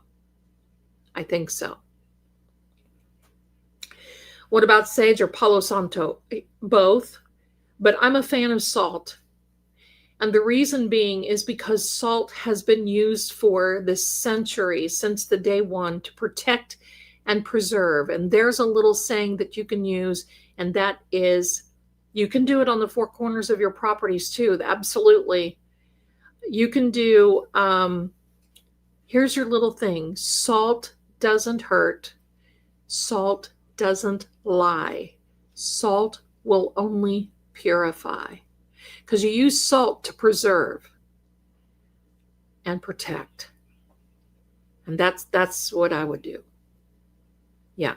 Shaky dog. Yeah. Something like that.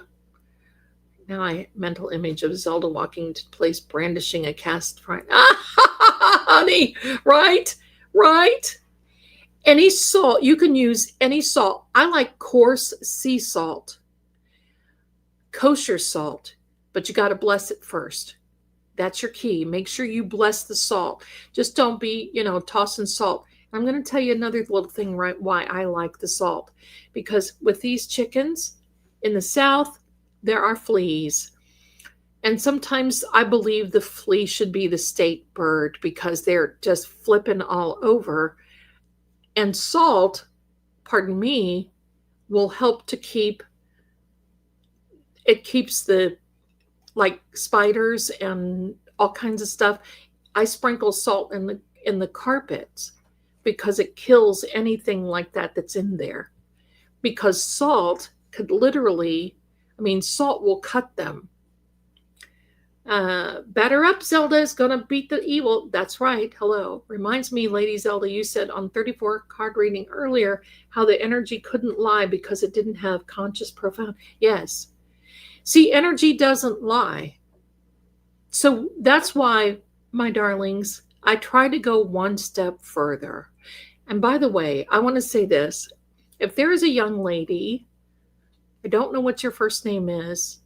Maybe I do and I've forgotten. But if there is a young lady who has the channel, no, wait a minute, Beyond the Veil. Now, there are two channels. I got kind of mixed up. This one is B-E-E, as in the little B, Beyond the Veil, who has shouted me out so many times. And I want to thank you, my darling. And if you're here listening, because I know you watch, you're awesome. And I'm very proud of your readings and you're doing great. Keep up the good work on the Cartomancy because you're learning and you need to learn and listen to what the cards tell you their meanings are. You can get a guidance. There's nothing wrong with that. You can write the meanings, sister. You can write the meanings on your cards, but allow them, allow the meanings to speak to you because energy doesn't lie. It only purifies. Beyond the Veil. Yes, Debbie, thank you. Debbie wrote to me and told me that what a kind young lady. I watch her. She did reading on, on the Idaho 4 kids. Yep. I'm going to tell you something. We may dig into on Patreon on the Idaho 4 because there's something there that's not right. Yeah, she's a good lady. But you got to trust the energy. You got to trust the cards because when you're tapping into the energy like that, just like I have these guides, you can go get them. I've written them. They're all about Cartomancy, Tarot, the Hidden, the Kipper deck. No, I don't think so either, Mary.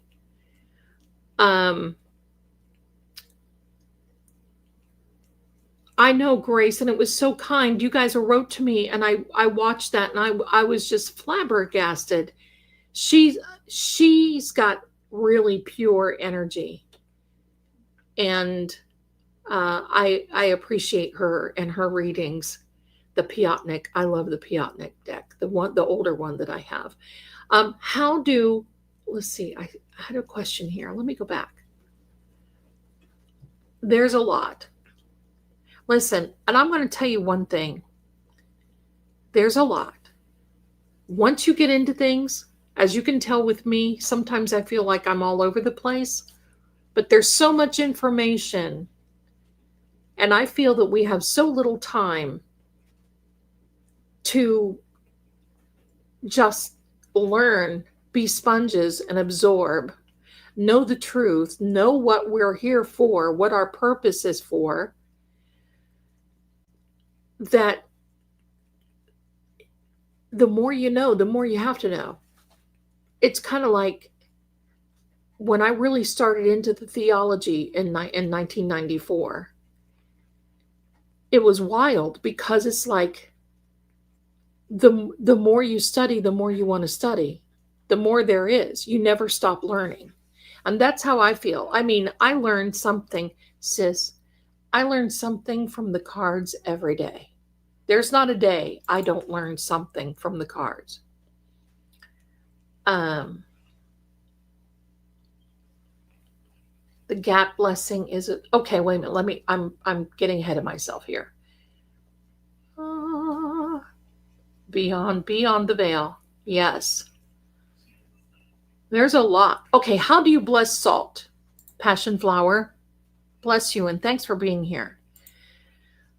I take my blessings from the Bible, from James chapter 5. And in there, it talks about using the oil of our people. And I use that same blessing for salt. If you don't have James chapter 5, in the Bible, all you have to do is say, in the name of Jesus, I'm blessing this salt to protect, to purify, to, whatever your words, your humbleness you want to say. You don't have to worry about being eloquent because prayer is not supposed to be that way. And your salt is blessed. You can bless water, you can bless oil. So I use olive oil, but just know that when you bless your oil and your salt, you can't cook with, you should not cook with it again. Just know that. Just know that. Let me see back here. She does do amazing readings. She's very good. I'm just humbled by the fact that she shouted me out. And I just think it's very sweet of her to do that.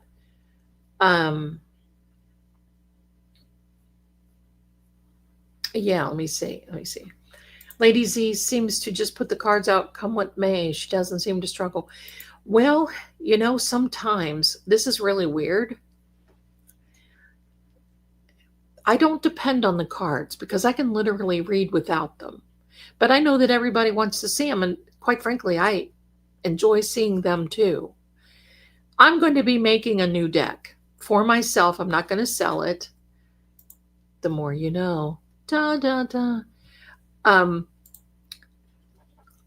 not going to sell it. It's going to be for me, but it's going to be helpful. And it's going to be the dark house. It's going to be the dark side. It's going to be the dark house. Because I know it's weird, and I've said it, I don't have a deck that will go that dark. And sometimes I need to. With these cases, I used to have one a long time ago, and it kind of scared me. Why did it scare me? Well, I didn't have a lot of... I didn't have a lot of experience then. And the meanings were coming out right on, real. And that scared me. So I got rid of the deck. Last night, my darling, Brooks was here. I love it. Shawshank. Last night was the super moon, which was the hunter's moon, which was the beaver moon. So yeah, we're kind of in that shadow period of the moon right now. Thank you, Melissa, my darling. Love how you apply research, knowledge, and biblical truth to the spiritual space. Thank you. Well, you know what? That's where it comes from.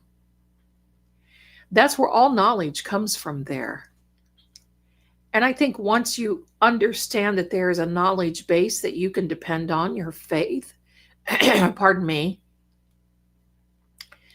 it's amazing. Oh, I see. My point was sharing your baby's whiskers is love. Yes. They leave them. It's like, oh, here, have a whisker or two, mommy. Okay, sure.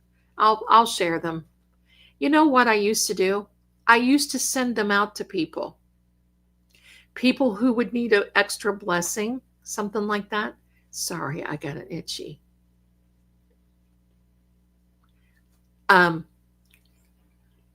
People would need an extra I would send them a cat whisker and say, here's your little blessing. That's when I lived near a post office. Oh, there you go. That's a good thing, Debbie. Just use the plain salt. You can use listen, I've used all kinds. I've used kosher, pink Himalayan, whatever makes your little boats float. Trust the energy. Thank you. Thank you. Thank you, Kat. Thank you. I got to talk to Kat Randall. Do you know that Kat Randall called me? I'm not going to tell what we talked about, but it was a very special call, and I appreciate that. And it was a wonderful surprise. Who knew? There have been so many dark ones lately, Mary. This stuff, just like with this house, I don't even know. I mean, somebody asked me a long time ago, how do you know what deck of cards you use? Well, it depends on the energy of the subject. Like there are certain cards that I certainly wouldn't use on somebody that, was wanting to find out if they were going to get a job or if they're going to get married or something like that, right? I certainly wouldn't do that.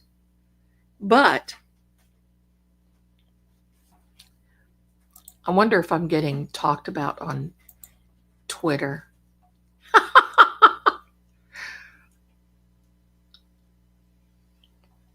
I don't think so. That's kind of funny. That's kind of funny. Well, we'll know it if I am.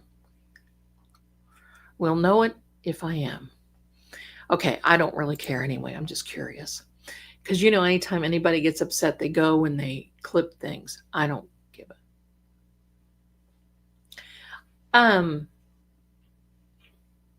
I like how you keep it on the side of life and not death or scary things. Well, I grew up with some scary readers in our area. And my grandmother was not a scary reader. In fact, she would tell them off. She would tell them where to go. And, my grandma was a pistol. And, she, bottom line, always said, you don't scare people into believing they need a reading and then scare them to the point where they feel they need to come back. And many people now even do that. And I think it's very sad. My job is to be here when people need somebody to talk to. And for those out there who keep ragging me that it's against God to read cards and everything, okay, then fine. I'll make a deal. You tell your pastors to start treating and teaching the Word of God as truth. Start teaching it the way that it needs to be taught, and I'll quit. My job is over. Because the pastors aren't teaching the right thing. So people can't come and feel like they can talk to a pastor. Why? Because they feel like they get judged. There's no judgment here. My goodness, my darlings, I've been through it all. And then some. Who am I to judge? I can't, and I won't. Does it have to be a special salt? No, my darling, it does not. Anything. You can, those little salt packets that you get from Wendy's or the fast food, you can do that. Whatever you want to do. Thank you, Melissa. That's why I love you guys too. Thank you, thank you. Oh, and boy, did I make sure my jar was outside in the big old moon too. Good for you, Kelly. Good for you. Do you save your baby's whiskers? I know. I love it. I love it. Thank you, rock and roll. Okay, between 3 and 3:38 is when the coyotes go through our neighborhood. I know they're dangerous, but I would love to see that. There's just something about that type of nature thing.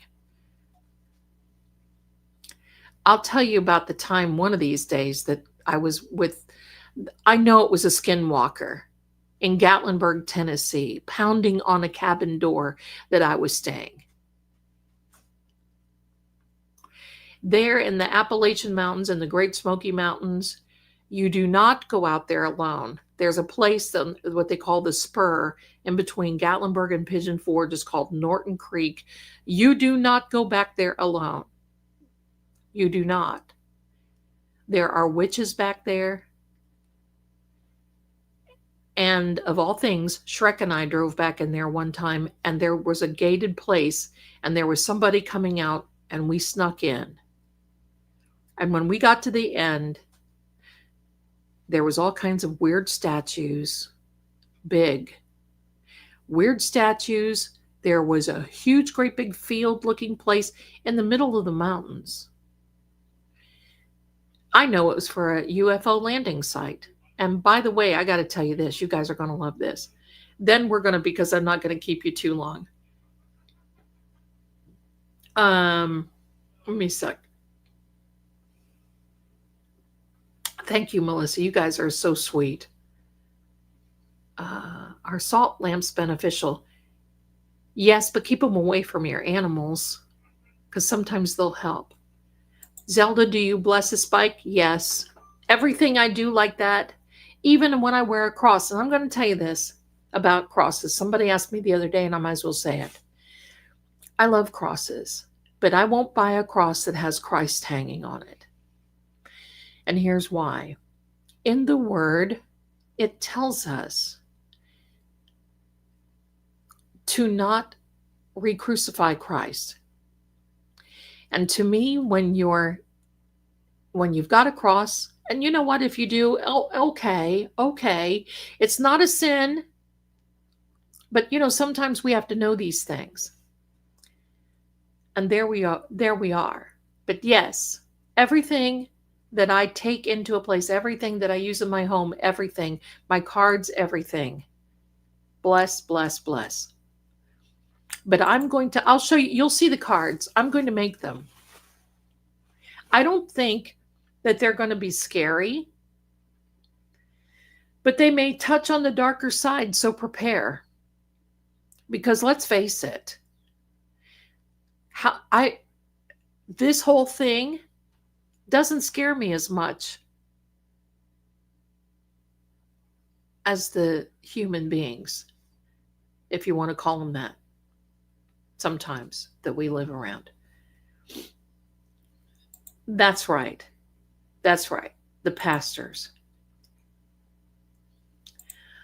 I'm not here to judge, but I know what their doctrine is, and I know there's a lot of good people, but I think they're off. And that's one of those things that you get sucked into. Yeah, skinwalkers. I got to tell you, you guys are going to love this. They're where I live. Oh yeah, Stephanie, my gosh, yes. Girl, oh my goodness. My wolf dog used to howl on our porch when coyotes would be yipping it up, shout them up. Oh, I love it. I love it. My hubby knew someone who had 3 Maine Coons. Do you not love Maine Coons? And they're illegal in some of these states. I don't know why. They hunted in a pack and brought down a coyote once.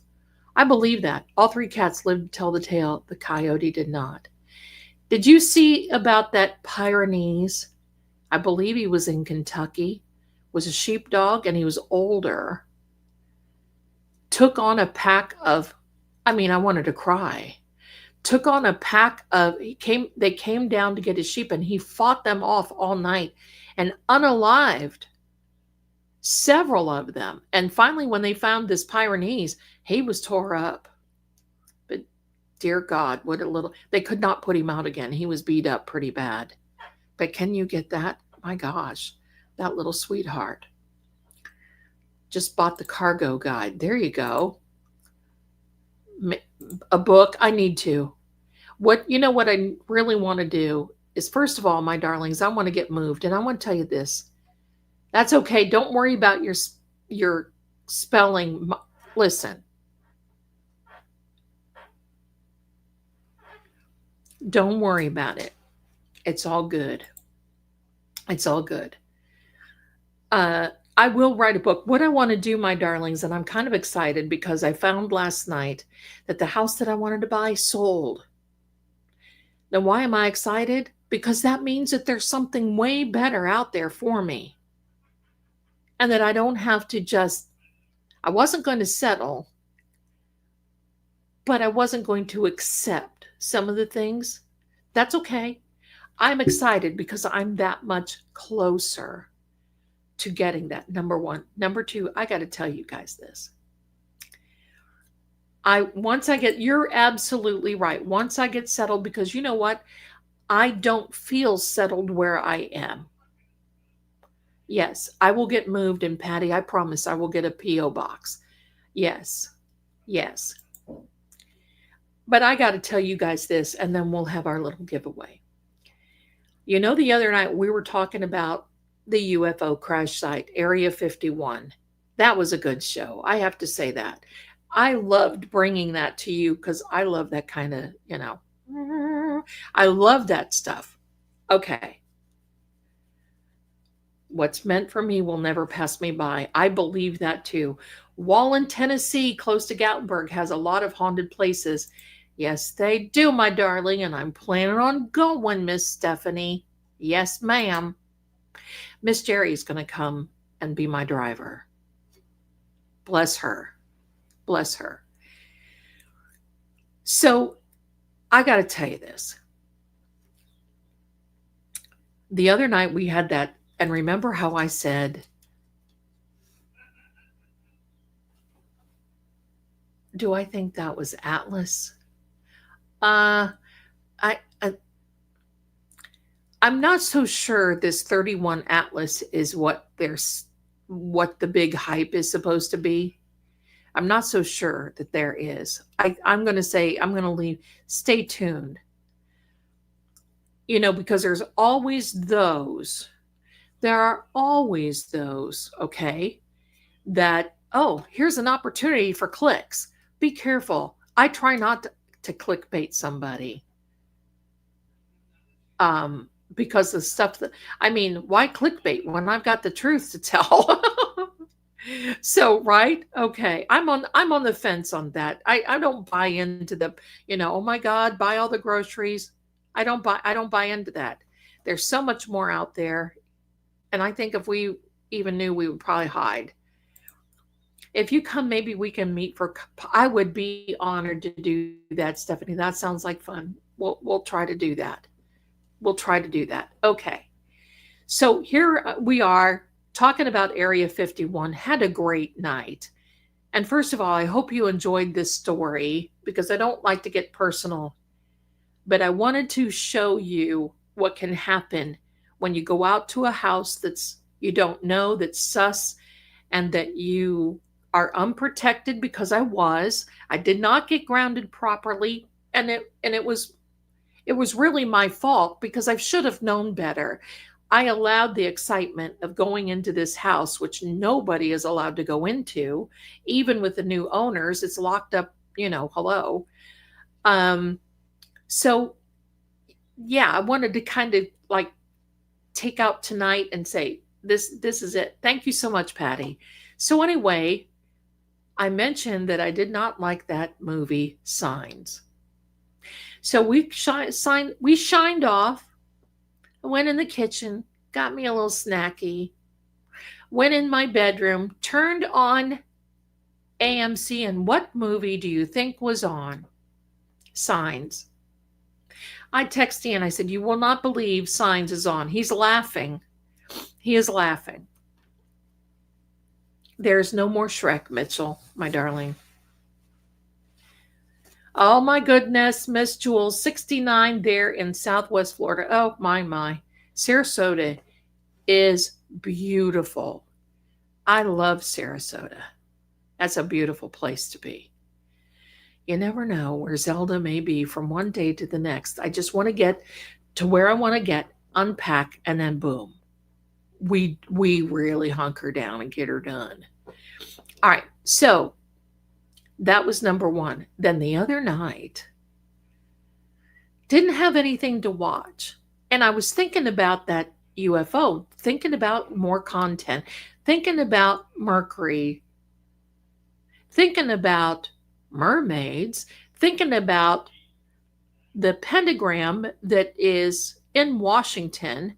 And there's some reasons that things are happening right now. And I found this show. Now, I know you all have heard of it. It is called Okay, Captain Harris.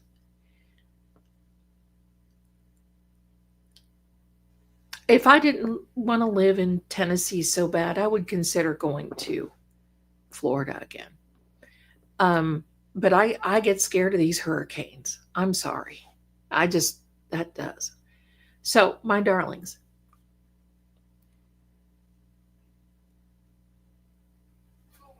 I turn the TV on and I'm flicking. And sometimes I lay the opposite way in my bed. Why do I do that? Where I put my feet where the head is and that? Because it gives you a different perspective on things. If you ever wanted to get a different perspective before you go to bed, lay the opposite way in your bed. It helps. So, I'm laying the opposite way, thinking about clicking through my little Roku, and what do I see? UFO Cowboy. UFO Cowboys. There's a show. It's supposed to be a reality where these 4 or 5 gentlemen who are cowboys from the great state of Colorado are going out and helping this one rancher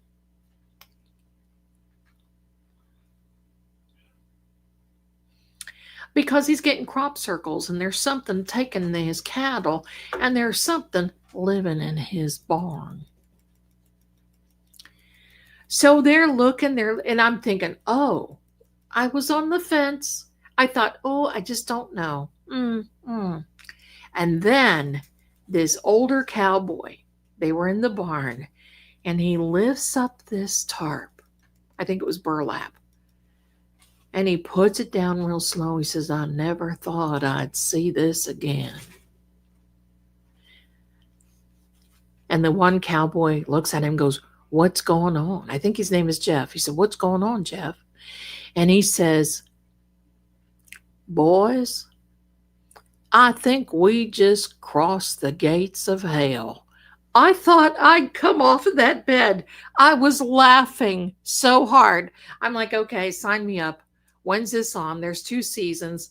Come on, we're going to be binge watching. That is a show. They've got crop circles. It's real stuff. One of their horses got, well, I get nervous with horses.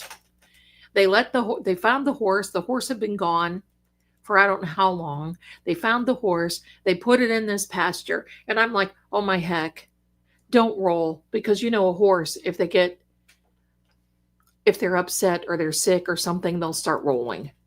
What does that horse do? It drops and rolls. I'm thinking, well, I'm here for this. Colorado, I'm here. And you know, that's where DJ is from Calling All Beings. And by the way, my darlings, mark on your calendars, November the 18th, I will be as a guest, UFO Cowboys on Roku. I will be as a guest on Calling All Beings with our lovely friend, Boston Bia, with our lovely friend, Janet Misdemeanor, another young lady that I've not met, but I know her. She is a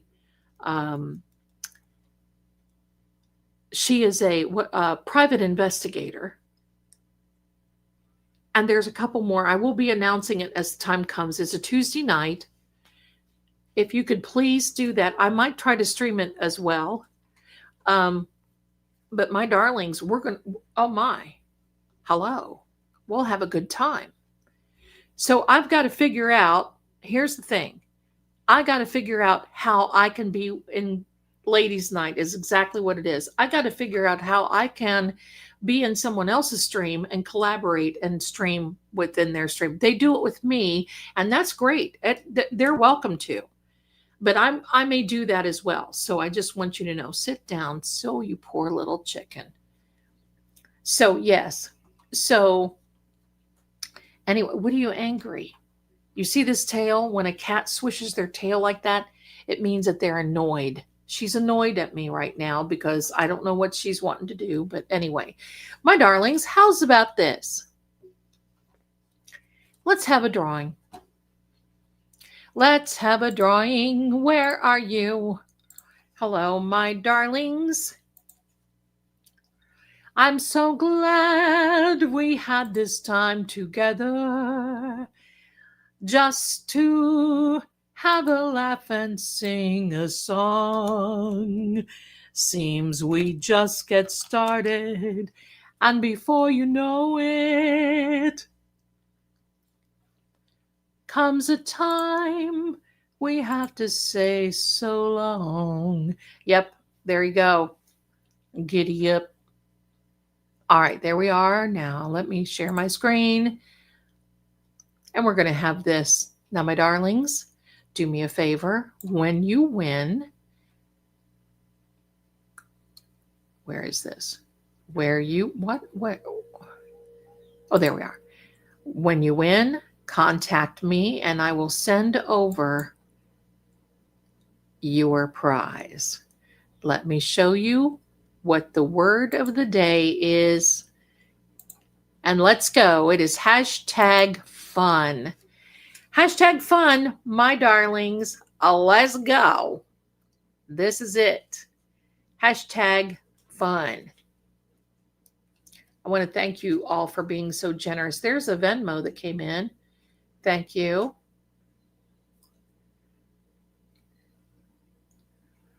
Roxanne, you little sweetheart, darling. Thank you so much. You're so kind. Thank you. Thank you. And you know what?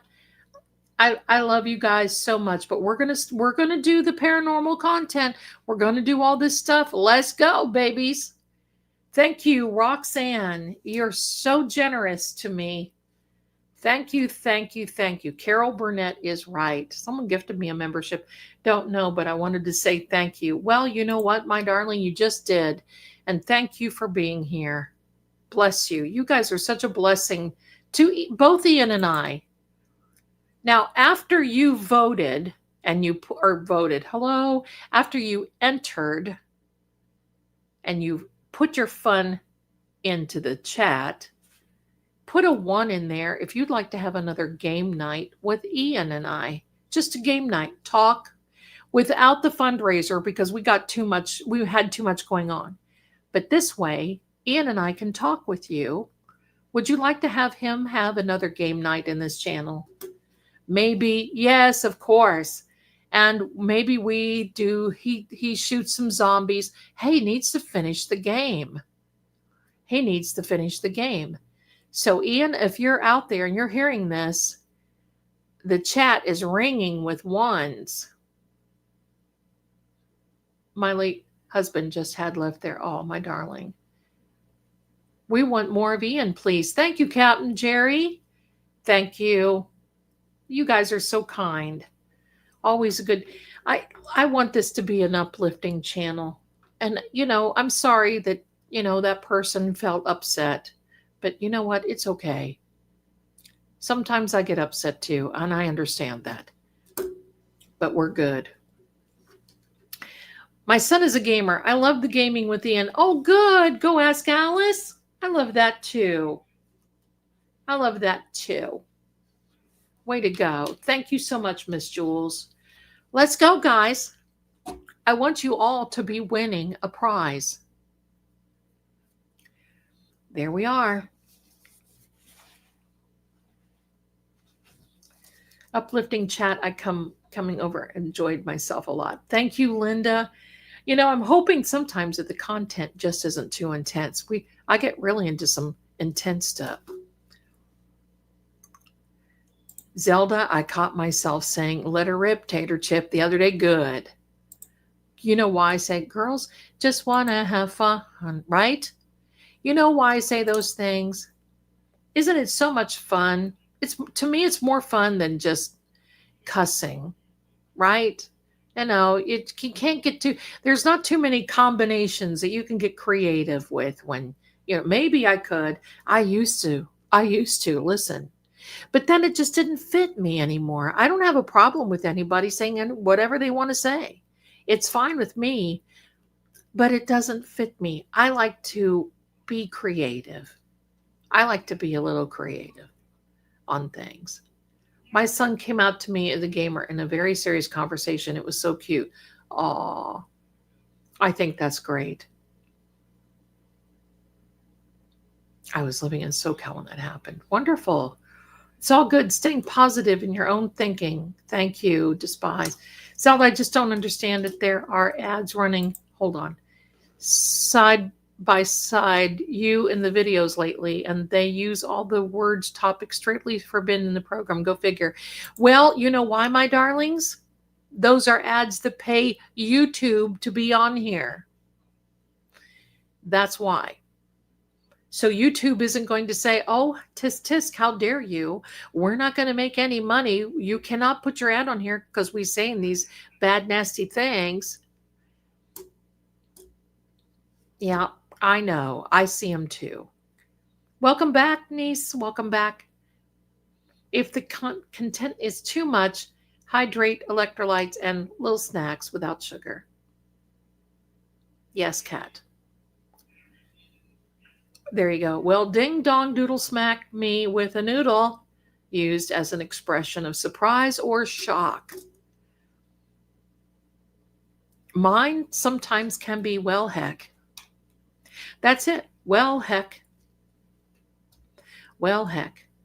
Sometimes I use my grandmother's favorite word, but pretty much. And sometimes I hear Ian ripping off a few. But you know what? So what? So what in life? So what? I'm not so pure that I mean, my goodness. He's not a druggie. He's not an alkie. He's a good man. He cares. He does everything for everybody. There we go. I wanted to say it. You know it. You know I wanted to say it. You know I did. Thank you, Patty. Thank you. Thank you. YouTube is. They sure are. Let's go. Let's go. Let's go. My dad used to say dollars to donuts. Sometimes I say that. What I say too is when the rubber meets the road. Are you an F-bomber? Oh, really? That's amazing. You know what I used to say? I'll say it to you guys, and you guys can laugh. I used to say this. I don't say it anymore, but I think it's so funny. When we get to the nut cutting, that's serious. You are proud, and so are we. If you know, you know, forget the negative. Yes, that's right. My mom was a diehard clean speaker. The worst I ever heard was SOB, just initials, right? My grandmother would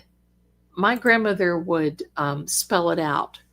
Aren't they an ASS? And it wasn't an ASS, it was a double S. Oh, let's get fancy, Graham. Or PISS, she would say. They need to have the PISS knocked out of their ASS. Whoa, calm down, Grandma. I never heard anybody say anything in my family at all.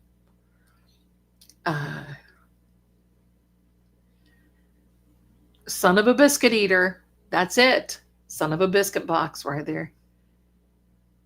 HE double hockey sticks. Hi, green-eyed darling. How are you?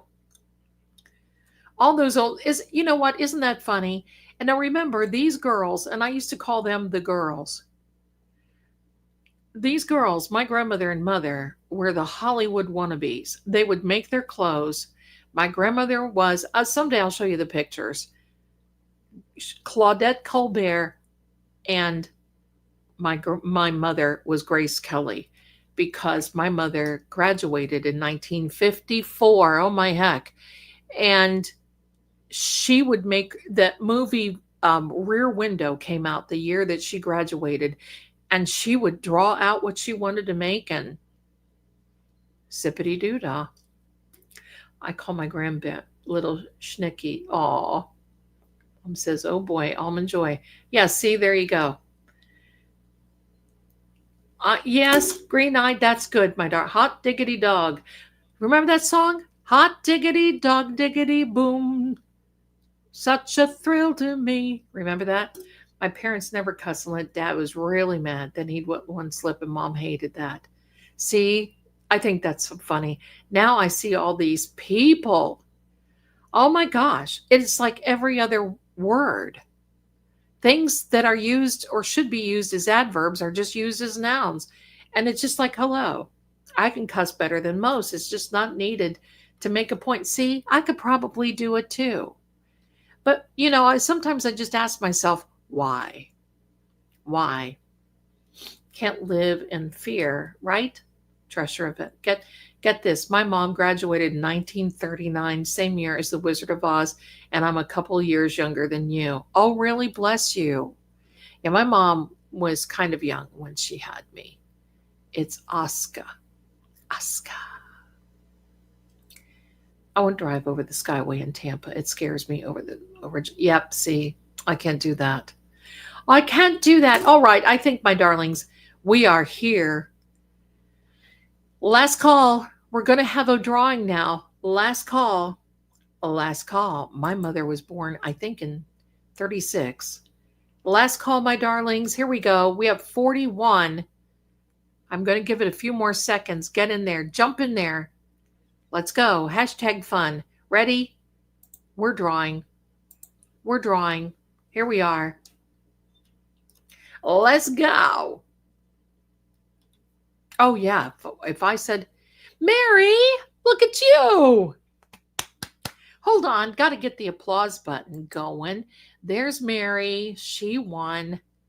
She won tonight. Have you won before, Mary? If you have, we may have to draw again. I don't think you did. Wait, oh heck, what am I doing here? Applause. We're just going to give a little. There we are. There we are. Congratulations, Mary.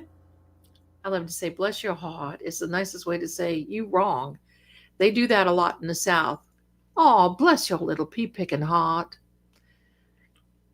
Green-eyed, you're so cute. I love you too, my darling. I want to do a casino trip. Go in the high-limit room, have ungodly amounts of Mountain Dew, a few snacks, win some serious money, and laugh like a hyena.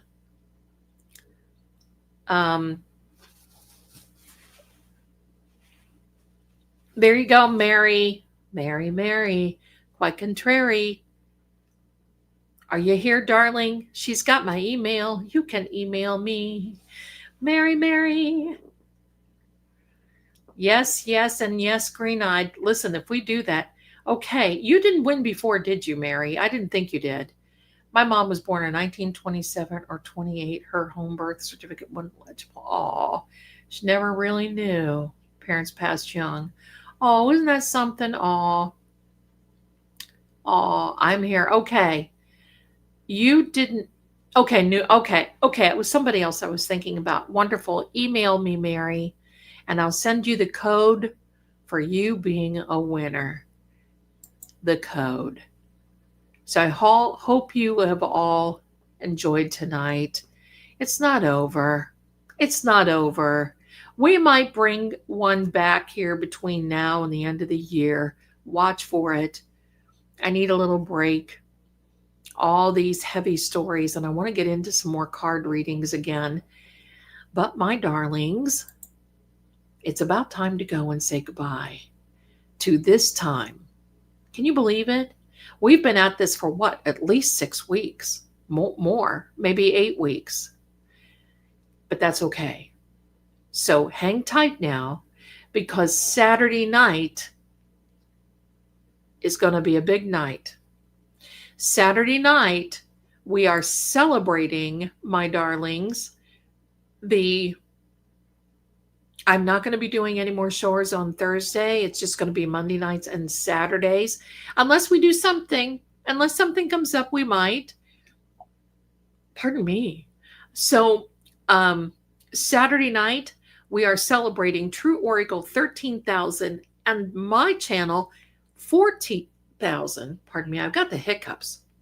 Oh, sissy, sit down, you angel. And I love going to the casino. You guys, listen. I want you to know, I got to tell you this. If something ever happened to this channel, I want you to look up One Slot Mama, because I have a channel already set up, and I would go right to a casino channel. I would still read cards and do everything, but I've helped a lot of people do the casino channels. I would do a casino channel. That's how much I love the casinos. I love it. Anyway, I love you guys. Thank you so much for being here. All my little chickens, thank you. I hope you enjoyed this evening's wild, way off, haunted house. I'm going to do it again. We'll do it again. But my darlings, you know what? It's not come to an end. I don't want you to feel sad. We're going to be doing these again. There's going to be more come out. Believe me, there's going to be way more come. So hang tight. I want you to have a good rest of the evening. Eat some good things. Have a wonderful day tomorrow. It's Friday. Let's prepare for Saturday and the Mercury retrograde coming. From Ian and I in the House of Zelda, I want to thank you for a very successful last episode of Help, I'm Haunted. And I will see you all very, very soon. I love you. Thank you to my mods. You guys are awesome. I love you guys. And I will see you again. Bye for now.